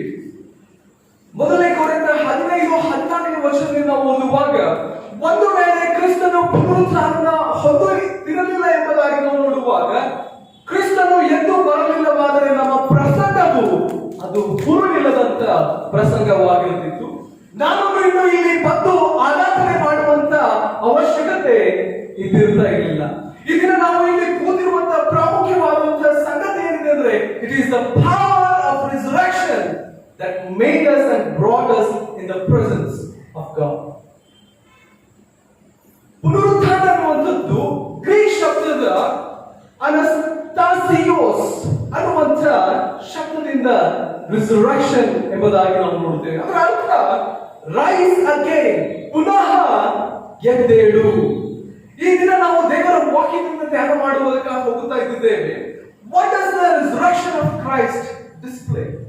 ಕ್ರಿಸ್ತನು ಹೊಂದಿರುವಂತಹ ಈ ಪುನರುತ್ಥಾನವು ಏನನ್ನ ತೋರಿಸುತ್ತದೆ? ಆದರೂ ಯಾಕೆ ಪುನರುತ್ಥಾನವನ್ನ ಹೊಂದಬೇಕಾಗಿತ್ತು? ಅದರಲ್ಲಿ ಮೊದಲನೇ ಭಾಗವನ್ನು ನಾವು ಅಧ್ಯಯನ ಮಾಡುವಾಗ, the resurrection of Christ displays that the death has been defeated and has no power. ಕ್ರಿಸ್ತನ ಪುನರುತ್ಥಾನವು ಮರಣವನ್ನು ಸೋತು ಹೋಗಿರುವುದನ್ನ, ಅದರ ಶಕ್ತಿ ಕಳೆದುಕೊಂಡಿರುವುದನ್ನ ತೋರಿಸುತ್ತದೆ. ಮರಣ ಅಂದ ತಕ್ಷಣವೇ ಅನೇಕರಿಗೆ ಭಯ ಆಗುತ್ತದೆ. Because the greatest fear of mankind has been is death. ಮರಣ ಎನ್ನುವಂಥದ್ದು ಜನರಲ್ಲಿ ಅತಿ ದೊಡ್ಡ ಭಯವನ್ನು ಹುಟ್ಟಿಸಿದೆ. ಎಲ್ಲ ಮನುಷ್ಯರನ್ನ ನಿಯಂತ್ರಿಸುವ ಶಕ್ತಿಯನ್ನ ಮರಣ ಹೊಂದಿದೆ. ಮರಣ ಯಾರು ತಡೆಯುವುದಕ್ಕೆ ಸಾಧ್ಯವಿಲ್ಲ. ಶ್ರೀಮಂತನಾಗಿರಬಹುದು, ಬಡವನಾಗಿರಬಹುದು, ವಿದ್ಯಾವಂತನಾಗಿರಬಹುದು, ಅವಿದ್ಯಾವಂತನಾಗಿರಬಹುದು, ಈ ಲೋಕದಲ್ಲಿ ಯಾವ ಸ್ಥಾನಮಾನಗಳನ್ನು ಪಡೆದುಕೊಂಡಿರುವಂತಹ ಮಿನಿಸ್ಟರ್ಸ್ಗಳಾಗಿರಬಹುದು. ಆದರೆ ಈ ಮರಣವನ್ನ ತಪ್ಪಿಸಿಕೊಳ್ಳುವುದಾಗಲಿ ಅದನ್ನ ಕೊಂಡುಕೊಳ್ಳುವಂತಹ ಸಾಮರ್ಥ್ಯ ಯಾರಿಗೂ ಇಲ್ಲ ಎಂಬುದಾಗಿ ನಾವು ನೋಡ್ತೇವೆ. No one can resist death. They can delay, but they will not resist. ಅದರಿಂದ ಡೆತ್ ಮೇ ಶೋರ್, ಯಾವಾಗ ಒಬ್ಬ ವ್ಯಕ್ತಿ ಸಾಯುತ್ತಾನೆ. ಇವತ್ತು ನಮ್ಮ ಕುಟುಂಬಗಳಲ್ಲಿ ಅನೇಕ ನಮ್ಮ ಕುಟುಂಬಗಳನ್ನ ಬಿಟ್ಟು ಹೋದಾಗ ಬಹಳಷ್ಟು ದುಃಖವಾಗುತ್ತದೆ. ಡೆತ್ ಮೇ ಶೋರ್ ಎಂದರೆ ಆ ವ್ಯಕ್ತಿ ಏನನ್ನು ಸಹ ತೆಗೆದುಕೊಂಡು ಹೋಗಬಾರದು. ಆ ವ್ಯಕ್ತಿ he does not respond. Death May sure, ಮರಣ ಏನನ್ನ ಖಚಿತಪಡಿಸುತ್ತದೆ ಅಂದ್ರೆ ಆ ವ್ಯಕ್ತಿ ಮಾತನಾಡದ ಹಾಗೆ, ಪ್ರತಿಕ್ರಿಯೆ ತೋರಿಸಿದ ಹಾಗೆ, ಇದು ಎಲ್ಲರನ್ನ ದುಃಖಕ್ಕೆ ತೆಗೆದುಕೊಂಡು ಬರುವಂತ ಒಂದು ಸಂಗತಿ. ಆದರೆ ಸತ್ಯವೇದದಲ್ಲಿ ನಾವು ನೋಡುವಾಗ ಮರಣ ಎನ್ನುವಂಥದ್ದು ಹೇಗೆ ಬಂತು? ದೇವರ ವಾಕ್ಯ ಹೇಳುತ್ತದೆ, death was created by god. ಮರಣವು ದೇವರಿಂದ ಸೃಷ್ಟಿ ಮಾಡಲ್ಪಟ್ಟಿದೆ. Death was created without power. ಅದರಲ್ಲಿ ಯಾವ ಶಕ್ತಿಯೂ ಸಹ ಇರಲಿಲ್ಲ. ಅದು ಉಂಟು ಮಾಡಲ್ಪಟ್ಟಿರುವಾಗ, ಯಾವಾಗ ದೇವರು ಜೀವವನ್ನು ಉತ್ಪತ್ತಿ ಮಾಡಿದನೋ ಅದರಲ್ಲಿಯೇ ಮರಣವನ್ನು ಸಹ ಇಟ್ಟಿದನು. ಆದಿಕಾಂಡ 3ನೇ ಅಧ್ಯಾಯ 3ನೇ ವಚನವನ್ನು ನಾವು ಓದುವಾಗ, ತೋಟದ ಮಧ್ಯದಲ್ಲಿರುವ ಮರದ ಹಣ್ಣನ್ನು ತಿನ್ನಕೂಡದು, ಆ ಮರದ ಹಣ್ಣನ್ನು ತಿನ್ನ ಕೂಡಲೇ ನೀವು ಸಾಗಿ. The day you eat, you will die. Death was introduced by God to man. ಮರಣವು ಮನುಷ್ಯರಿಗೆ ಪರಿಚಯಿಸಲ್ಪಟ್ಟಿರುವುದು ಮಾತ್ರವಲ್ಲ, ಮರಣವು ಶಕ್ತಿ ಇಲ್ಲದೆ ಉತ್ಪತ್ತಿ ಮಾಡಲ್ಪಟ್ಟಿದ್ರೂ ಸಹ ಅದು death was given the power to kill man. ಯಾವಾಗ ಅಂದರೆ ಆದಾಮನು ದೇವರಿಗೆ ಅವಿಧೇಯನಾದಾಗ ಮರಣಕ್ಕೆ ಶಕ್ತಿ ಬಂತು. ಮರಣವು ಶಕ್ತಿ ಪಡೆದುಕೊಳ್ಳುವುದು ಮಾತ್ರವಲ್ಲ, ಆ ಶಕ್ತಿ ಎಲ್ಲಿಂದ ಬಂತು ಮರಣಕ್ಕೆ ಎಂಬುದಾಗಿ ನೋಡುವಾಗ, it is the cause of sin. ಪಾಪದಿಂದ ಮರಣವು. ದೇವರ ವಾಕ್ಯ ಹೇಳುತ್ತದೆ, ರೋಮಪುರದವರಿಗೆ ಬರೆದ ಪತ್ರಿಕೆ 5ನೇ ಅಧ್ಯಾಯದ 12ನೇ ವಚನದಲ್ಲಿ, ಒಬ್ಬ ಮನುಷ್ಯನಿಂದಲೇ ಪಾಪವು, ಪಾಪದಿಂದ ಮರಣವು ಲೋಕದೊಳಗೆ ಸೇರಿದವು, ಎಲ್ಲರೂ ಪಾಪ ಮಾಡಿದ್ದರಿಂದ ಮರಣವು ಹೀಗೆ ಎಲ್ಲರಲ್ಲಿಯೂ ವ್ಯಾಪಿಸಿತು. ರೋಮ 6:23ರಲ್ಲಿ ಪಾಪವು ಕೊಡುವ ಸಂಬಳ ಮರಣ. ಕ್ರೈಸ್ತ ವಿಶ್ವಾಸಿಗಳಂತ ನಮಗೆ ಕ್ರಿಸ್ತನು ನಿರೀಕ್ಷೆಯನ್ನ ಕೊಡುವುದಕ್ಕಾಗಿ ಪುನರುತ್ಥಾನ ಹೊಂದಿರುವಂತದ್ದು. ಆತನು ಪುನರುತ್ಥಾನ ಹೊಂದುವಂತದ್ರಲ್ಲಿ 3 ಕಾರ್ಯಗಳನ್ನ ಆತನು ಮಾಡಿದ್ದಾನೆ. ಒಂದು, ಪಾಪವನ್ನ, ಮರಣವನ್ನ, ಮತ್ತು 3ನೇದಾಗಿ ಆತನು ಸೈತಾನನನ್ನ ಸೋಲಿಸಿದ್ದಾನೆ. ಅದಕ್ಕೆ ನಾವು ಕೊರಿಂಥದವರಿಗೆ ಬರೆದಂತಹ ಪತ್ರಿಕೆಯಲ್ಲಿ ನಾವು ಓದುತ್ತೇವೆ 15ನೇ ಅಧ್ಯಾಯದ 54ನೇ ವಚನದಲ್ಲಿ, ಆ ಮಾತು ಏನೆಂದರೆ, ಮರಣವು ನುಂಗಿಯೇ ಹೋಯಿತು, ಜಯವಾಯಿತು ಎಂಬುದೇ, ಮರಣವೇ ನಿನ್ನ ಜಯವೆಲ್ಲಿ, ಮರಣವೇ ನಿನ್ನ ವಿಷದ ಕೊಂಡಿಯಲ್ಲಿ, ಮರಣದ ಕೊಂಡಿ ಪಾಪವೇ. ಕ್ರಿಸ್ತನು ಪಾಪ ಮಾಡದೇ ಇದ್ದರೂ ಸಹ ಹೇಗೆ ಸಾಯಬೇಕಾಗಿ ಬಂತು? We know Jesus was born without sin. ಆತನು ಪಾಪರಹಿತನಾಗಿ ಹುಟ್ಟಿ ಪಾಪರಹಿತ ಜೀವಿಸಿದ ಮೇಲೆಯೂ ಮರಣ ಈತನ ಮೇಲೆ ಹೇಗೆ ಅಧಿಕಾರ ಪಡೆದುಕೊಂಡಿತು? ದೇವರ ವಾಕ್ಯ ಹೇಳ್ತದೆ, ಮಾನವ ಕುಲದ ಪಾಪಗಳ ಪರಿಹಾರಕ್ಕಾಗಿ ಕ್ರಿಸ್ತನು ಶಿಲುಬೆಯ ಮೇಲೆ ಪಾಪ ರಹಿತನಾದಂಥವನು ನನಗಾಗಿ ನಿನಗಾಗಿ ಪಾಪಿಯಾದನು. ಈ ಸಂದೇಶವನ್ನು ನಾವು ಅನೇಕ ಸಾರಿ ಕೇಳುತ್ತಾನೆ ಇದ್ದಿದೆ. ಆತನು ನಮ್ಮ ಪಾಪಗಳಿಂದ ವಿಮುಕ್ತಿಯನ್ನು ಕೊಡುವುದಕ್ಕಾಗಿ, ಮರಣವನ್ನ ಸಾಯಿಸುವುದಕ್ಕಾಗಿ ಆತನು ಪುನರುತ್ಥಾನ ಹೊಂದಿದ್ದಾನೆ. ದೇವರ ವಾಕ್ಯವನ್ನು ನಾವು ಓದುತ್ತೇವೆ. 1 ಕೊರಿಂಥ 5:21 ನಮ್ಮನ್ನು ನೀತಿ ಸ್ವರೂಪಿಗಳಾಗಿ ಮಾಡಲು ದೇವರು ಪಾಪ ಜ್ಞಾನವಿಲ್ಲದ ಆತನನ್ನು ನಮಗೋಸ್ಕರ ಪಾಪ ಸ್ವರೂಪಿಯಾಗ ಮಾಡಿದನು. Jesus had no death, but ಆತನು ಲೋಕದ ಪಾಪದ ನಿವಾರಣೆಗಾಗಿ ಆತನು ಪಾಪಿಯಾದನು. ಇಬ್ರಿಯ 2:14-16 ಮರಣದಿಂದಲೇ ಮರಣಾಧಿಕಾರಿಯನ್ನು ಆತನು ಜಯಿಸಿದನು. ರೋಮಪುರದವರಿಗೆ ಬರೆದ ಪತ್ರಿಕೆ 4:25 ನೋಡುತ್ತೇವೆ. ಯಾಕೆ ಕ್ರಿಸ್ತನು ಸಾಯಬೇಕಾಗಿತ್ತು ಅಂದರೆ ಜೀವದಿಂದ ಎಬ್ಬಿಸುವುದಕ್ಕಾಗಿ. ದೇವರು ಆದಾಮನಿಗೆ ಹೇಳಿದನು, the day you eat the fruit you will activate the death. ಯಾವಾಗ ನೀನು ಆ ಮರದ ಹಣ್ಣನ್ನು ತಿಂತೀಯೋ ಮರಣವನ್ನ ನೀನು ಆಕ್ಟಿವೇಟ್ ಮಾಡ್ತೀಯ, ಸಕ್ರಿಯ ಮಾಡ್ತೀಯ. ಹಾಗೆ ಆಗಿರುವುದರಿಂದ ಒಬ್ಬ ಮನುಷ್ಯನಿಂದ ಪಾಪವು ಈ ಲೋಕದಲ್ಲಿ ಬಂದಿರುವುದರಿಂದ ಒಬ್ಬ ವ್ಯಕ್ತಿಯ ಮೂಲಕವಾಗಿಯೇ ದೇವರು ನಿತ್ಯ ಜೀವದ ಮಾರ್ಗವನ್ನು ಸಹ, ಹೇಗೆ ಒಬ್ಬ ವ್ಯಕ್ತಿಯಿಂದ ಪಾಪವು ಎಲ್ಲರಿಗೆ ಬಂತು ಹಾಗೆ ಒಬ್ಬ ವ್ಯಕ್ತಿಯಿಂದ ನಿತ್ಯ ಜೀವವು ಆತನನ್ನು ನಂಬುವ ಪ್ರತಿಯೊಬ್ಬರಿಗೆ ಕೊಡಲ್ಪಟ್ಟಿದೆ. ಆತನು ಕರ್ತನು ಎನ್ನುವುದಕ್ಕೆ, ಕ್ರಿಸ್ತನು ಎನ್ನುವುದಕ್ಕೆ ಪುನರುತ್ಥಾನ ರುಜು ಪಡಿಸುತ್ತದೆ. ಅಪೊಸ್ತಲರ ಕೃತ್ಯ 2:24, ರೋಮ 5:10 ಈ ವಚನಗಳನ್ನು ನಾವು ಓದುವಾಗ ಆತನನ್ನು ದೇವರು ಮರಣ ವೇದನೆಗಳಿಂದ ಬಿಡಿಸಿ ಎಬ್ಬಿಸಿದನು. ಯಾಕೆಂದರೆ ಮರಣವು ಆತನನ್ನು ಹಿಡಿದುಕೊಂಡಿರುವುದು ಅಸಾಧ್ಯವಾಗಿದೆ. What does the resurrection of Christ display? ಏನನ್ನ ತೋರಿಸುತ್ತದೆ ಅಂತಂದ್ರೆ, ಪಾಪವು, ಮರಣವು, ಸೈತಾನನು ಸೋಲಿಸಲ್ಪಟ್ಟಿದ್ದಾನೆ. ಎರಡನೇ ಸಂಗತಿಯನ್ನು ನಾವು ನೋಡುವಾಗ, the resurrection of Christ displays that there is a life beyond the grave, beyond death. ಕ್ರಿಸ್ತನ ಪುನರುತ್ಥಾನವು ಏನನ್ನು ತೋರಿಸುತ್ತದೆ ಅಂದರೆ, ಮರಣದ ನಂತರವೂ ಜೀವ ಇದೆ, ಮರಣಕ್ಕೆ ಕೊನೆ ಇಲ್ಲ. ಇವತ್ತು ನಾವು ಮಾಡುವಂಥದ್ದು, ಲೋಕವು ಹೇಳುತ್ತದೆ ನೀನು ಗಳಿಸುವಂಥದ್ದು, ನೀನು ಕಟ್ಟುವಂಥದ್ದು, ನೀನು ಕೂಡಿಸಿಡುವಂಥದ್ದು ಎಲ್ಲವೂ ಸಹ ನೀನು ಸಾಯುವುದಕ್ಕಾಗಿ ಇದನ್ನ ಮಾಡುತ್ತಾ ಇದ್ದೀನಿ. You are qualifying yourself so much. ಅದನ್ನು ಮಾಡಬೇಕು, ಇದನ್ನು ಮಾಡಬೇಕು, ಅಲ್ಲಿ ಹೋಗ್ಬೇಕು, ಹೀಗೆ ಮಾಡಬೇಕು, ಅವ್ರಿಗೆ ಮೋಸ ಮಾಡಬೇಕು, ಇವ್ರಿಗೆ ಮೋಸ ಮಾಡಬೇಕು, ಇಂಥದ ಮೇಲೆ ಇಂಥದನ್ನ ಕಟ್ಟಬೇಕು. ಅದರ ಲೋಕ ಹೇಳುತ್ತದೆ, ಡೆತ್ ಹೇಳುತ್ತದೆ, you will come to me, you will carry, I'll make sure you carry nothing. ಮರಣ ಹೇಳ್ತದೆ, ನೀನು ನನ್ನ ಹತ್ರ ಬರ್ತಿ, ನಾನು ಖಚಿತಪಡಿಸ್ತೇನೆ ಅಂದ್ರೆ ನಿನ್ನ ಸೌಂದರ್ಯ, ನಿನ್ನ ಮನೆ, ನಿನ್ನ ಆಸ್ತಿ, ನಿನ್ನ ಹಣ, ನಿನ್ನ ವಿದ್ಯಾಭ್ಯಾಸ ಯಾವುದು ಸಹ ನೀನು ತೆಗೆದುಕೊಂಡು ಹೋಗದ ಹಾಗೆ ನಾನು ಖಚಿತಪಡಿಸುತ್ತೇನೆ. ಬಟ್ ಯಾಕೆ ಕ್ರೈಸ್ತರಾದಂತ ನಾವುಗಳು ಹಾಗಾದ್ರೆ ನಾವು ಮನೆಗಳಿರಬಾರ್ದ, ಆಸ್ತಿಗಳಿರಬಾರ್ದ, ವಿದ್ಯಾಭ್ಯಾಸಗಳನ್ನು ನಾವು ಮಾಡಬಾರ್ದ? We have to do it in the light of eternity. ನಾವು ನಿತ್ಯತೆಯ ಬೆಳಕಿನಲ್ಲಿ ಅದನ್ನ ಮಾಡಬೇಕಾಗಿದೆ. ಹೇಗೆಂದರೆ there is a life beyond the grave. ಯೇಸು ಸ್ವಾಮಿ ಎದ್ದಿದ ಮೇಲೆ ಸ್ತ್ರೀಯರು ಹೋಗಿ ನೋಡ್ತಾರೆ, empty tomb. They are weeping bitterly. ಕ್ರಿಸ್ತನು ಇಲ್ಲಿಲ್ಲ, ಯಾರು ಹೊತ್ತುಕೊಂಡು ಹೋಗಿದ್ದಾರೆ. But Jesus wanted to make sure that wanted to show them there is a life beyond this grave. ನೀವು ಎಲ್ಲೇ ಹುಡುಕುತ್ತಾ ಇದ್ದೀರೋ ಅಲ್ಲಿ ಕ್ರಿಸ್ತನು ಇಲ್ಲ.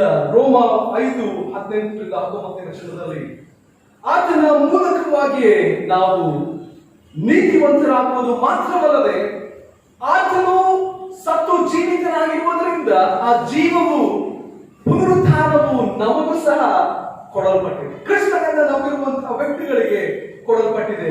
ಅದಕ್ಕೆ ಕೊಲೊಸ್ಸೆ 1:18, 1 ಕೊರಿಂಥ 15:20 ಓದುವಾಗ ಆತನು ಸತ್ತವರಲ್ಲಿ ಪ್ರಥಮ ಫಲವಾಗಿ ಎದ್ದನು.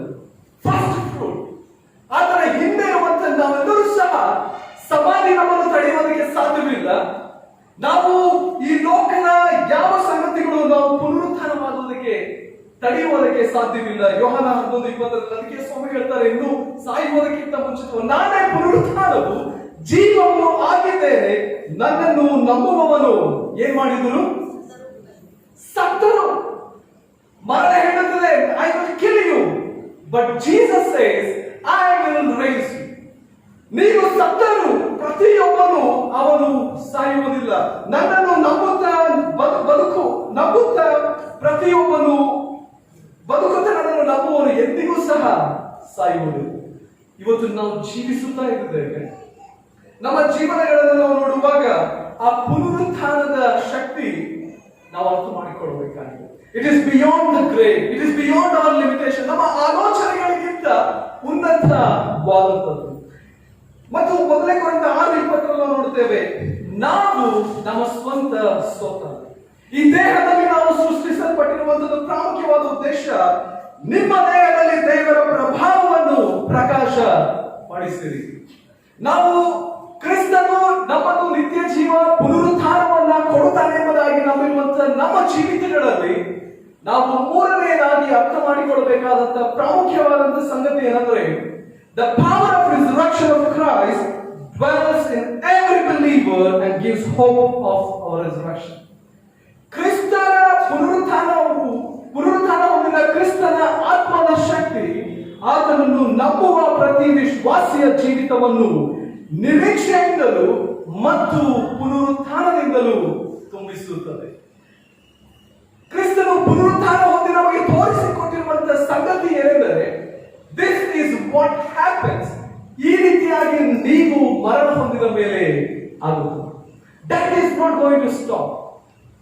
ಸೊ ಹಾಗಿರುವಾಗ ನಾವು ನಿತ್ಯತೆಯ ಬೆಳಕಿನಲ್ಲಿ ಜೀವಿಸುವುದು ಎಂಬುದಾಗಿ ಹೇಳುವಾಗ, ಕೊಲೊಸ್ಸೆಯವರಿಗೆ ಬರೆದಂತಹ ಪತ್ರಿಕೆ it gives a very good illustration. ಏನಂದ್ರೆ, ನಾವು ಕ್ರೈಸ್ತರಾದಂತವರು ನಿತ್ಯತೆಯ ಬೆಳಕಿನಲ್ಲಿ ಹೇಗೆ ಜೀವಿಸುವುದಕ್ಕೆ ಸಾಧ್ಯ. ಕೊಲೊಸ್ಸೆಯವರಿಗೆ ಬರೆದ ಪತ್ರಿಕೆ 3ನೇ ಅಧ್ಯಾಯ 1ರಿಂದ 4ನೇ ವಚನದವರೆಗೆ, ಆದ ಕಾರಣ ನೀವು ಕ್ರಿಸ್ತನೊಂದಿಗೆ ಎಬ್ಬಿಸಲ್ಪಟ್ಟಿರುವುದರಿಂದ ಕ್ರಿಸ್ತನ ಹೆಸರಿನಲ್ಲಿ ದೀಕ್ಷಾ ಸ್ನಾನವನ್ನು ಮಾಡಿಸಿಕೊಂಡು ನಾವು ಕ್ರಿಸ್ತನೊಂದಿಗೆ ಎಬ್ಬಿಸಲ್ಪಟ್ಟಿರುವುದರಿಂದ ಮೇಲಿರುವವುಗಳನ್ನ ಹುಡುಕಿರಿ.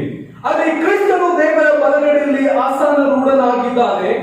ಮೇಲಿರುವಂತವುಗಳ ಮೇಲೆ ಮನಸ್ಸಿಡಿರಿ, ಭೂ ಸಂಬಂಧವಾದವುಗಳ ಮೇಲೆ ಇಡಬೇಡಿರಿ. ಯಾಕಂದರೆ ನೀವು ಸತ್ತಿರಲ್ಲ.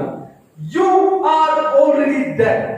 ನಾವು ಕ್ರಿಸ್ತನನ್ನ ನಂಬಿದ ದಿನದಿಂದಲೇ ನಾವು ಲೋಕಕ್ಕಾಗಿಯೂ ಪಾಪಕ್ಕಾಗಿಯೂ ಸತ್ತಿದ್ದೇವೆ ಅನ್ನುವಂತ ಪ್ರಜ್ಞೆಯಲ್ಲಿ ನಾವು ಜೀವಿಸಬೇಕಾಗಿದೆ. ನಿಮ್ಮ ಜೀವವು ಕ್ರಿಸ್ತನೊಂದಿಗೆ ದೇವರಲ್ಲಿ ಮರೆಯಾಗಿಟ್ಟದೆ ನಮಗೆ ಜೀವವಾಗಿರುವ ಕ್ರಿಸ್ತನು ಪ್ರತ್ಯಕ್ಷನಾಗುವಾಗ ನೀವು ಸಹ ಆತನ ಜೊತೆಯಲ್ಲಿ ಪ್ರಭಾವದಿಂದ ಕೂಡಿದವರಾಗಿ ಪ್ರತ್ಯಕ್ಷರಾಗುವಿರಿ. ಸಭೆಯಲ್ಲಿ ಸೇರಿ ಬರುವಂತ ನಾವು ನೀವುಗಳು ಇವತ್ತು ನಿರೀಕ್ಷೆಯಿಂದ ನಾವು ಬರ್ತಾ ಇದ್ದೇವೆ. ಆ ನಿರೀಕ್ಷೆ ನಿಷ್ಫಲವಾಗುವಂತ ನಿರೀಕ್ಷೆ ಅಲ್ಲ. ನಾವು ಈ ಲೋಕದಲ್ಲಿ ಜೀವಿಸಬೇಕಾದಂಥದ್ದು ಮೇಲಿರುವವುಗಳ ಮೇಲೆ ಮನಸ್ಸಿಡಬೇಕಾಗಿದೆ. ಇವತ್ತು ನಮ್ಮ ಮನಸ್ಸು ಎಲ್ಲಿದೆ? ದೇವರ ವಾಕ್ಯ ನಮ್ಮ ಗಂಟುಗಳಿದ್ದಲ್ಲೇ ನಮ್ಮ ಮನಸ್ಸು ಇರುತ್ತದೆ ಎನ್ನುವುದೇ. ಈ ದಿನ ನಾವು ಪರೀಕ್ಷೆ ಮಾಡಿಕೊಳ್ಳಬೇಕಾಗಿದೆ, ನಿಮ್ಮ ಜೀವಿತಗಳು ಯಾವ ರೀತಿಯಾಗಿ ಇದೆ. ಕ್ರಿಸ್ತನು ಪುನರುತ್ಥಾನ ಹೊಂದಿರುವಂತಹ ಆತ್ಮನ ಶಕ್ತಿ ಇವತ್ತು ನನ್ನಲ್ಲಿ ನಿನ್ನಲ್ಲಿಯೂ ವಾಸ ಮಾಡುತ್ತಾ ಇದ್ದಿದೆಯಾ? ಇಲ್ಲ ಎಂಬುದಾಗಿ ಹೇಳುವುದಾದ್ರೆ ಇನ್ನು ನಾವು ಲೋಕದವರಾಗಿಯೇ ಜೀವಿಸುತ್ತಾ ಇದ್ದೇವೆ. ನಾವು ಸಭೆಗೆ ಬರಬಹುದು, ನಾವು ಮೇಲಿನ ತೋರಿಕೆಗಾಗಿ ಆಡಂಬರದ ಜೀವಿತಗಳನ್ನ, ಜನರಿಗೆ ಮರಳು ಮಾಡುವಂತ ಕಪಟ ಭಕ್ತಿಗಳನ್ನ ಮುಂದೆ ಇಟ್ಟುಕೊಂಡು ನಾವು ಮರಳು ಮಾಡಬಹುದು. ಆದರೆ ನಾವು ಕ್ರಿಸ್ತನನ್ನ, ನಾವು ದೇವರಿಗೆ ನಾವು ಕಪಟ ಭಕ್ತಿ ನಾವು ತೋರಿಸುವುದಕ್ಕೆ ಸಾಧ್ಯವಿಲ್ಲ. 2 ಕೊರಿಂಥ 5:15ನೇ ವಚನ, 2 ಕೊರಿಂಥ 5:15ನೇ ವಚನ ಮತ್ತು ಹೀಗೆ ನಾವು ರೋಮ 8:1-12 ವಚನಗಳನ್ನು ನಾವು ಓದುವಾಗ ಈ ಎಲ್ಲ ವಚನಗಳು ಕ್ರೈಸ್ತರಾದಂತ ನಾವು ಶರೀರಾಧೀನ ಭಾವದ ಸ್ವಭಾವಗಳಿಗೆ ಅಧೀನರಾಗಿ ಜೀವಿಸದೆ ಆತ್ಮನಿಗೆ ಅಧೀನರಾಗಿ ನಾವು ಜೀವಿಸುವುದಕ್ಕಾಗಿ ಕರೆಯಲ್ಪಟ್ಟಿದ್ದೇವೆ. ಯೇಸು ಸ್ವಾಮಿ ಸತ್ತವರಿಂದ ಜೀವಿತನಾಗಿ ಎಬ್ಬಿಸಿದ ಆತನ ಆತ್ಮನು ನಿಮ್ಮಲ್ಲಿ ವಾಸವಾಗಿದ್ದರೆ, ರೋಮ 8:11 ಕ್ರಿಸ್ತ ಯೇಸುವನ್ನು ಸತ್ತವರಿಂದ ಎಬ್ಬಿಸಿದ ಆತನು ನಿಮ್ಮಲ್ಲಿ ವಾಸವಾಗಿರುವ ತನ್ನ ಆತ್ಮನ ಮೂಲಕ ನಿಮ್ಮ ಮರ್ತ್ಯ ದೇಹಗಳನ್ನು ಸಹ ಬದುಕಿಸುವನು. ಕ್ರಿಸ್ತನು ಪುನರುತ್ಥಾನ ಹೊಂದಿರುವಂತದ್ದು, ಆ ಪುನರುತ್ಥಾನದ ಶಕ್ತಿ ನಾವು ಜೀವನದಲ್ಲಿರುವಾಗಲೇ ಹೊಂದಿಕೊಂಡು ನಮ್ಮ ದೈಹಿಕ ಮರಣದ ನಂತರವೂ ನಾವು ನಿತ್ಯ ಜೀವನದಲ್ಲಿ ಪಾಲುಗಾರರಾಗುವುದಕ್ಕಾಗಿ ನಾವು ಕರೆಯಲ್ಪಟ್ಟಿದ್ದೇವೆ. ನಾನು ಕೊನೆಯದಾಗಿ 2 ಕೊರಿಂಥ 4:1-2 ಓದಿ ನಾನು ಮುಗಿಸ್ತೇನೆ. 2 ಕೊರಿಂಥದವರಿಗೆ ಬರೆದ ಪತ್ರಿಕೆ 4ನೇ ಅಧ್ಯಾಯ ಅದರ 1 ಮತ್ತು 2 ಹೀಗೆ ಬರೆಯಲ್ಪಟ್ಟಿದೆ. ಆದಾದರಿಂದ ನಾವು ದೇವರ ಕರುಣೆಯಿಂದ ಈ ಸೇವೆಯನ್ನು ಹೊಂದಿದವರಾಗಿರಲಾಗಿ ಧೈರ್ಯಗೆಟ್ಟು ಹಿಂದೆಗೆಯುವುದಿಲ್ಲ. ನಾಚಿಕೆಯನ್ನು ಹುಟ್ಟಿಸುವ ಗುಪ್ತ ಕಾರ್ಯಗಳನ್ನು ನಾವು ಬಿಟ್ಟು ತಂತ್ರದಲ್ಲಿ ನಡೆಯದೆ, ದೇವರ ವಾಕ್ಯವನ್ನು ಕೆಡಿಸದೆ, ಸತ್ಯವನ್ನು ಪರಿಷ್ಕಾರವಾಗಿ ಬೋಧಿಸುತ್ತಾ ನಾವು ಸಜ್ಜನರೆಂದು ಪ್ರತಿ ಮನುಷ್ಯನ ಮನಸ್ಸು ದೇವರ ಮುಂದೆ ಒಪ್ಪಬೇಕಾದ ರೀತಿಯಲ್ಲಿ ನಡೆಯುತ್ತೇವೆ. ಇವತ್ತು ನಮ್ಮ ಜೀವಿತಗಳು ಪುನರುತ್ಥಾನದ ಶಕ್ತಿ ಇಲ್ಲದೆ ನಾವು ಜೀವಿಸುತ್ತಾ ಇದ್ದೇವೆ. ಆಡಂಬರದ ಜೀವಿತ, ಕುಟುಂಬಗಳಲ್ಲಿ ಸ್ವಾರ್ಥತೆಯ ಜೀವಿತ. ಆದರೆ ದೇವರ ವಾಕ್ಯವು ಹೇಳುತ್ತದೆ, ನಾಚಿಕೆಯನ್ನು ಹುಟ್ಟಿಸುವ ಗುಪ್ತ ಕಾರ್ಯಗಳನ್ನು ಯಾರು ನೋಡುತ್ತಾ ಇಲ್ಲ.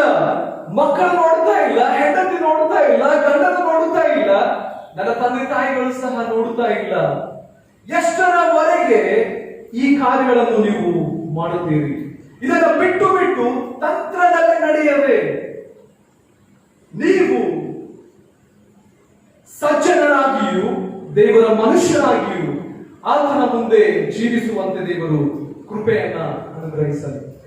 ಡೆನಿಸ್ ಜೆ ಮಾಕ್ ಅನ್ನುವಂಥ ಒಬ್ಬ ಬರಹಗಾರರು ಅವರ ಪುಸ್ತಕದಲ್ಲಿ ಬರೀತಾರೆ, ಪ್ರತಿಯೊಬ್ಬ ಕ್ರೈಸ್ತ ವಿಶ್ವಾಸಿಯು, ಪ್ರತಿಯೊಬ್ಬ ಕ್ರಿಸ್ತನವರು ಎಂದು ಹೇಳಿಕೊಳ್ಳುವಂತ ವ್ಯಕ್ತಿ ಯಾವಾಗ ಅವನು ಕ್ರಿಸ್ತನೆಂಬುದಾಗಿ ಹೇಳುತ್ತಾನೋ, the reputation of God is online. The reputation of God is online. ನೀನು ಏನೇ ಮಾಡಿದರೂ ಜನರು ನಿನ್ನನ್ನು ದೂಷಿಸುವುದು ಮಾತ್ರವಲ್ಲ, ನೀನು ನಂಬಿರುವಂತ ದೇವರನ್ನ ದೂಷಿಸ್ತಾರೆ. ನಿನ್ನ ನಿಮಿತ್ತವಾಗಿ ದೇವರ ನಾಮವನ್ನು ಅವಮಾನಗೊಳ್ಳದಂತೆ. ಅದಕ್ಕೆ ನೀವು ವಾಕ್ಯ ಇರುತ್ತದೆ, ಅದಕ್ಕೆ ಬರಹಗಾರನು ಹೇಳ್ತಾನೆ, the moment we said believers, the reputation of Christ is online. ಜನರು ನಿಮ್ಮನ್ನು ನೋಡುವಂತವರು ಕ್ರಿಸ್ತನನ್ನ ನೋಡಬೇಕು. ನಿನ್ನನ್ನು ನೋಡುವಂತವರು ಕ್ರಿಸ್ತನನ್ನ ಅರಿತುಕೊಳ್ಳಬೇಕಾಗಿದೆ. ಈ ದಿನಗಳಲ್ಲಿ ಈ ಪುನರುತ್ಥಾನದ ಶಕ್ತಿ ನಮ್ಮ ಜೀವಿತಗಳಲ್ಲಿ ವಾಸಿಸಿ ನಾವು ನೂತನ ಮನಸ್ಸುಳ್ಳವರಾಗಿಯೂ ನೂತನ ಸ್ವಭಾವದವರಾಗಿ ನಾವು ಜೀವಿಸುತ್ತಾ ಇದ್ದೇವೆ. ನಾನು ಹೇಳ್ತಾ ಇಲ್ಲ ನಾವು ಜೀವಿಸುತ್ತಾ ಇಲ್ಲ, ನಮ್ಮಲ್ಲಿ ಅನೇಕರು ಆ ಒಂದು ಮಾರ್ಗದಲ್ಲಿ ಹೋಗುತ್ತಾ ಇದ್ದೇವೆ. ಆದರೆ ಕೆಲವರು ಇನ್ನು ನಾವು ಆ ಮಾರ್ಗದಲ್ಲಿ ಹೋಗದಿದ್ದರೆ ಇದೇ ದಿನ ರಕ್ಷಣೆಯ ದಿನ. ನಮ್ಮ ಕಣ್ಣುಗಳನ್ನು ಮುಚ್ಚಿಕೊಳ್ಳೋಣ, ನಮ್ಮ ಶಿರಗಳನ್ನು ಬಾಗಿಸೋಣ. ಕರ್ತನೇ, ಈ ಪುನರುತ್ಥಾನದ ಶಕ್ತಿಯನ್ನು ನನ್ನ ಜೀವಿತದಲ್ಲಿ ಕೂರಿಸುವ. ನಮ್ಮನ್ನು ನೀತಿವಂತರನ್ನಾಗಿ ಸತ್ಯವಂತರನ್ನಾಗಿ ನಮ್ಮನ್ನು ಆರಿಸಿಕೊಂಡಿದ್ದೀವಿ. ಯೋಹಾನ 10:10 ಹೇಳುತ್ತದೆ, ಕಳ್ಳನಾದರೂ ಕದ್ದುಕೊಳ್ಳುವುದಕ್ಕೂ ಕೊಯ್ಯುವುದಕ್ಕೂ ಹಾಳು ಮಾಡುವುದಕ್ಕೂ ಬರುತ್ತಾನೆ, ನಾನಾದರೂ ಅವುಗಳಿಗೆ ಜೀವವಿರಬೇಕೆಂತಲೂ ಸಮೃದ್ಧಿಯಾಗಿರಬೇಕೆಂತಲೂ ನಾನು ಬಂದಿದ್ದೇನೆ. ಕರ್ತನಲ್ಲಿ ಪ್ರಿಯವಾದವರೇ, ಇವರೇ ಕಾಲದಲ್ಲಿ ನಾನು ಆರಿಸಿಕೊಳ್ಳಬೇಕಾಗಿದೆ. ನಾನು ಸೈತಾನನಿಗೆ ಅವಕಾಶವನ್ನ ಕೊಡುವಾಗ ನನ್ನನ್ನು ಪಾಪದ ದೀನದ ಸ್ವಭಾವಕ್ಕೆ ಒಳಗೆ ಮಾಡಿ ಮರಣವನ್ನು ನಮಗೆ ಅನುಗ್ರಹಿಸುತ್ತಾನೆ. ಕಳ್ಳನು ಕದ್ದುಕೊಳ್ಳುತ್ತಾನೆ, ನಮ್ಮ ಕುಟುಂಬದಲ್ಲಿರುವಂತದನ್ನ ಹಾಳು ಮಾಡುತ್ತಾನೆ, ನಮ್ಮ ಜೀವಿತಗಳನ್ನ ನಾಶದ ಕಡೆಗೆ ತೆಗೆದುಕೊಂಡು ಒಯ್ಯುತ್ತಾನೆ. ಕ್ರಿಸ್ತನು ನಮ್ಮನ್ನು ಆಹ್ವಾನಿಸುತ್ತಾನೆ, ನಾನು ನಿಮಗೆ ನಿತ್ಯ ಜೀವವಿರಬೇಕೆಂತಲೂ ಸಮೃದ್ಧಿಯ ಜೀವಿತ ಈ ಲೋಕದಲ್ಲಿ ನೀವು ನಿತ್ಯತೆಯ ಬೆಳಕಿನಲ್ಲಿ ಜೀವಿಸಬೇಕೆಂಬುದಾಗಿ ನಾನು ಬಂದಿದ್ದೇನೆ. ಕರ್ತನೇ, ಆ ಜೀವಿತವನ್ನ ಜೀವಿಸುವುದಕ್ಕಾಗಿ ನನ್ನ ಬಲಹೀನವಾದಂತಹ ಶರೀರದಲ್ಲಿ ನಿನ್ನ ಬಲವನ್ನು ನನಗೆ ಅನುಗ್ರಹ ಮಾಡು. ಸ್ವಾಮಿ. ನನ್ನ ಜೀವಿತವನ್ನು ನೋಡುವವರು ನಿನ್ನನ್ನು ನೋಡುವಂತೆ, ನಿನ್ನ ಪುನರುತ್ಥಾನದ ಶಕ್ತಿಯನ್ನು ನೋಡುವಂತೆ ಕೃಪೆ ಅನುಗ್ರಹಿಸು. ನನಗೆ ಗೊತ್ತಿದೆ ಕರ್ತನೇ, your reputation is online when people look at my life. ನನ್ನ ಜೀವಿತವನ್ನು ನಿನಗೆ ಸಮರ್ಪಿಸಿಕೊಡುತ್ತೇನೆ. ನೀನೇ ಆಶೀರ್ವಾದ ಮಾಡಿ, ನಿನ್ನ ಆತ್ಮನ ಬಲ, ಪುನರುತ್ಥಾನದ ಶಕ್ತಿಯ ಬಲವನ್ನು ನೀಡಿ ಮಹಿಮೆಯನ್ನು ಹೊಂದಿಕೊಳ್ಳುತ್ತಾ ಬರಬೇಕಾಗಿ ಯೇಸುವಿನ ಮಧುರವಾದ ನಾಮದಲ್ಲಿ ಬೇಡಿ ಹೊಂದಿದ್ದೇನೆ ಪರಲೋಕದ ತಂದೆ. ದೇವರ ಪರಿಶುದ್ಧ ನಾಮಕ್ಕೆ ಸ್ತೋತ್ರ ಉಂಟಾಗಲಿ. ದೇವರು ತನ್ನ ವಾಕ್ಯದಿಂದ ನಮ್ಮ ಹೃದಯವನ್ನ, ನಮ್ಮ ಅಂತರಂಗವನ್ನ ಆತನು ತುಂಬಿಸಿದ್ದಾನೆ. ತಂದೆಯಾದ ದೇವರಿಗೆ ಕೃತಜ್ಞತೆ ಉಳ್ಳವರಾಗಿ ಆತನು ತೋರಿಸುವ ನಿತ್ಯ ಜೀವದ ಮಾರ್ಗದಲ್ಲಿ ನಡೆಯುವಂತೆ ನಮ್ಮನ್ನ ಆತನು ಪ್ರೇರೇಪಿಸಿರುವುದರಿಂದ ನಮ್ಮ ತಂದೆಯಾದ ದೇವರಿಗೆ ನಮ್ಮ ಜೀವಿತದ ಮುಖಾಂತರ ನಾವು ಆತನಿಗೆ ಮಹಿಮೆಯನ್ನ ಸಲ್ಲಿಸುವಂತವರಾಗಿರೋಣ. ಈ ವಾಕ್ಯದ ಪ್ರತಿಕ್ರಿಯೆಯೊಂದಿಗೆ ನಮ್ಮ ಕಾಣಿಕೆಗಳನ್ನ ತಂದೆಯಾದ ದೇವರಿಗೆ ಅರ್ಪಿಸುವ ಹಾಗೆ ಕೀರ್ತನೆ 135ನೇ ಕೀರ್ತನೆಯನ್ನು ನಾವು ಹಾಡಿಕೊಳ್ಳೋಣ. ಹಾಡುವಾಗ ಈ ವಾರದ ಕಾಣಿಕೆಯು ಸ್ವೀಕಾರ ಮಾಡಲ್ಪಡುತ್ತದೆ.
ನಾವೆಲ್ಲರೂ ಕರ್ತನ ಸಮ್ಮುಖದಲ್ಲಿ ತಂದಿರುವಂತಹ ಕಾಣಿಕೆಗಳನ್ನು ಪ್ರತಿಷ್ಠಿಸಿ ನಮ್ಮೆಲ್ಲರ ಜೀವಿತವನ್ನು ಆಶೀರ್ವದಿಸುವ ಹಾಗೆ ಶಿರಗಳನ್ನು ಭಾಗಿಸಿ ಪ್ರಾರ್ಥನೆ ಮಾಡೋಣ. ಎಲ್ಲ ಒಳ್ಳೆಯ ದಾನಗಳಿಗೆ ಮೂಲ ಕಾರಣ ಆಗಿರುವಂತ ನಮ್ಮ ಪುನರುತ್ಥಾನ ಹೊಂದಿದಂತ ಯೇಸುವೆ ನಿನ್ನನ್ನು ವಂದಿಸುತ್ತೇನೆ. ಪುನರುತ್ಥಾನ ಹೊಂದಿದ ಬಳಿಕ ಸುಮಾರು 40 ದಿನಗಳವರೆಗೆ ಶಿಷ್ಯರಿಗೆ ಕಾಣಿಸಿಕೊಳ್ಳುತ್ತಾ ಬಂದಿದ್ದಿ, ಅದ್ಭುತ ಕಾರ್ಯಗಳನ್ನು ಮಾಡುತ್ತಾ ಬಂದಿದ್ದಿ. ಮಾತ್ರವಲ್ಲದೆ ದುಃಖ ಸಾಗರದಲ್ಲಿ ಮುಳುಗಿರುವಂತ ಶಿಷ್ಯ ಮಂಡಳಿಗೆ, ವಿಶ್ವಾಸಿಗಳಿಗೆ ಧೈರ್ಯ ತುಂಬಿಸುತ್ತಾ ಬಂದಿದ್ದಿ. ಪುನರುತ್ಥಾನದ ಶಕ್ತಿ, ಪುನರುತ್ಥಾನದ ಸಮಾಧಾನವನ್ನ ನೀಡಿದಾತನ ಇಷ್ಟು, ಮರಣದ ಭಯದಿಂದ ಬಿಡುಗಡೆ ಮಾಡಲು ಮಾಡಿದಾತನೇ ನಿನ್ನ ನಾಮಕ್ಕೆ ಇಷ್ಟ. ಈ ಸಂದರ್ಭದಲ್ಲಿ ನಿನ್ನ ಮಕ್ಕಳಾಗಿ ನಾವು ಪ್ರಾರ್ಥನೆ ಮಾಡುತ್ತೇವೆ. ಆ ದಿನ ಮರಣದ ಭಯ, ಈ ದಿನ ಮರಣದ ಜೊತೆಗೆ ಕರೋನಾ ಭಯ ಹೆಚ್ಚಾಗಿದೆ. ಪ್ರಪಂಚವು ನಲಗಿ ಹೋಗುತ್ತಾ ಇದೆ. ಲಾಕ್ಡೌನ್ಗಳು, ಸೀಲ್ಡೌನ್ಗಳು ಆಗ್ತಾ ಇವೆ. ಅನಾರೋಗ್ಯಗಳು ಪ್ರಪಂಚದಲ್ಲಿ ತಾಂಡವಾಡುತ್ತಾ ಇವೆ. ಮರಣದಲ್ಲೂ ಬಾರಿಸ್ತಾ ಇದೆ. ಆದ್ದರಿಂದ ಭಯ ಭೀತಿಯಲ್ಲಿ ಜನಸಾಮಾನ್ಯರು ಜೀವಿಸ್ತಾ ಇರುವಾಗ ನಮ್ಮ ರಕ್ಷಕನಾದ ತಂದೆಯಾದ ದೇವರೇ, ನಿನ್ನ ಸಭೆಯಾಗಿರುವಂತ ಈ ಮದಲಗಿತ್ತಿಯಂತಿರುವಂತ ನಮ್ಮ ಕೇಂದ್ರ ಸಭೆಯ ನಿನ್ನ ಸೇವಕರುಗಳು ಮತ್ತು ಸಭೆಯ ಎಲ್ಲ ಕುಟುಂಬ ಮಕ್ಕಳು ನಿನ್ನನ್ನು ಪ್ರಾರ್ಥಿಸುವುದೇನೆಂದರೆ, ಆ ದಿನ ಉಡಿಮಂಡಲಗಳು ಬರುವಾಗ, ಇಸ್ರಾಯೇಲ್ಯರಲ್ಲಿ ಬರುವಾಗ ನಿನ್ನನ್ನು ಯಾರು ಆ ತಾಮ್ರದ ಸರ್ಪವನ್ನು ನೋಡಿದರು ಅವರೆಲ್ಲರಿಗೂ ಬದುಕಿಕೊಳ್ಳುವಂತ ಶಕ್ತಿಯನ್ನು ನೀಡಿದೆ. ಈ ದಿನ ದೇವ, ಯಾರ್ಯಾರು ನಿನ್ನನ್ನು ಆರಾಧಿಸುತ್ತಾರೋ, ನಿನ್ನಲ್ಲಿ ನಂಬಿಕೆ ಇಡುತ್ತಾರೋ, ನಂಬಿಕೆ ಇಟ್ಟಿರುವಂತ ಇಡೀ ಮೊದಲಿಗಿಟ್ಟಿರುವಂತ ಸಭೆಯನ್ನ ನೀನು ಜೀವನ ಸಕಲಿಸಬೇಕಾಗಿ ಪ್ರಾರ್ಥಿಸುತ್ತಾರೆ. ಮರಣದ ಭಯದಿಂದ, ಕರೋನಾ ಭಯದಿಂದ ತಪ್ಪಿಸು. ಪ್ರತಿಯೊಂದು ಮಗನಿಗೂ ಮಗಳಿಗೂ ಆರೋಗ್ಯದಾಯಕ ನೀನಾಗಿ. ಈ ಸಂದರ್ಭದಲ್ಲಿ ನೀವು ಇಲ್ಲಿಯವರೆಗೆ ಮಹೋಪಕಾರಗಳನ್ನು ಮಾಡಿದ್ದಿ, ಜೀವದಾನ ಮಾಡಿದ್ದಿ. ನೆನಪು ಮಾಡಿಕೊಡುತ್ತಾ ನಿನ್ನ ಸನ್ನಿಧಿಯಲ್ಲಿ ತಂದು ಸಮರ್ಪಣೆ ಮಾಡಿರುವಂತೆ ಕಾಣಿಕೆಗಳನ್ನು ಪ್ರತಿಷ್ಠೆ ಮಾಡು. ಯಾವ ಕೆಲಸಕ್ಕಾಗಿ ಉಪಯೋಗಿಸಲ್ಪಡುತ್ತದೆಯೋ ಆ ಕೆಲಸವನ್ನ 30-60 ವರ್ಷ ಫಲಪಡಿಸುವ ಹಾಗೆ ಆಶೀರ್ವದಿಸು. ಪ್ರತಿಯೊಂದು ಮಗನಿಗೂ ಮಗಳಿಗೂ ಶಾಂತಿ, ಸಮಾಧಾನ, ಪ್ರೀತಿ, ಅನ್ಯೋನ್ಯತೆ, ಸಮೃದ್ಧಿ, ಅಭಿವೃದ್ಧಿ, ಆರೋಗ್ಯ ಬಲಗಳನ್ನು ನೀಡಿ ಅನ್ನಪಾನಗಳನ್ನು ಆಶೀರ್ವದಿಸಿ ನಿತ್ಯ ಸೌಭಾಗ್ಯದಿಂದ ಹಸಿರು ಹುಲ್ಲುಗಾವಲುಗಳಲ್ಲಿ ತಂಗಿಸಿದ್ದು ಯೇಸುವಿನ ದೇವರ ನಾಮದಲ್ಲಿ ಒಂದೇ ವಿನಯವಾಗಿ ಬೇಡಿ ಹೊಂದುತ್ತೇವೆ ತಂದೆಗೆ. ಆಮೇಲೆ ದೇವರ ಆಶೀರ್ವಾದವನ್ನು ಹೊಂದಿಕೊಳ್ಳೋಣ. ಯುಗದ ಸಮಾಪ್ತಿಯವರೆಗೂ ನಾವು ನಿಮ್ಮ ಸಂಗಡ ಇರುತ್ತೇನೆ ಎಂಬುದಾಗಿ ವಾಗ್ದಾನ ಮಾಡಿದ ನಮ್ಮ ಕರ್ತನಾಗಿರುವ ಯೇಸು ಕ್ರಿಸ್ತನ ಕೃಪೆಯು, ತಂದೆಯಾದ ದೇವರ ಪ್ರೀತಿಯು, ಪರಿಶುದ್ಧಾತ್ಮನ ಅನ್ಯೋನ್ಯತೆ, ನಡೆಸುವಿಕೆ, ಶಾಂತಿ, ಸಮಾಧಾನ ಸದಾಕಾಲ ನಿಮ್ಮೆಲ್ಲರ ಸಂಗಡ ನೆಲೆಯಾಗಿರಲಿ ಕರ್ತನೆ. ಆಮೆನ್.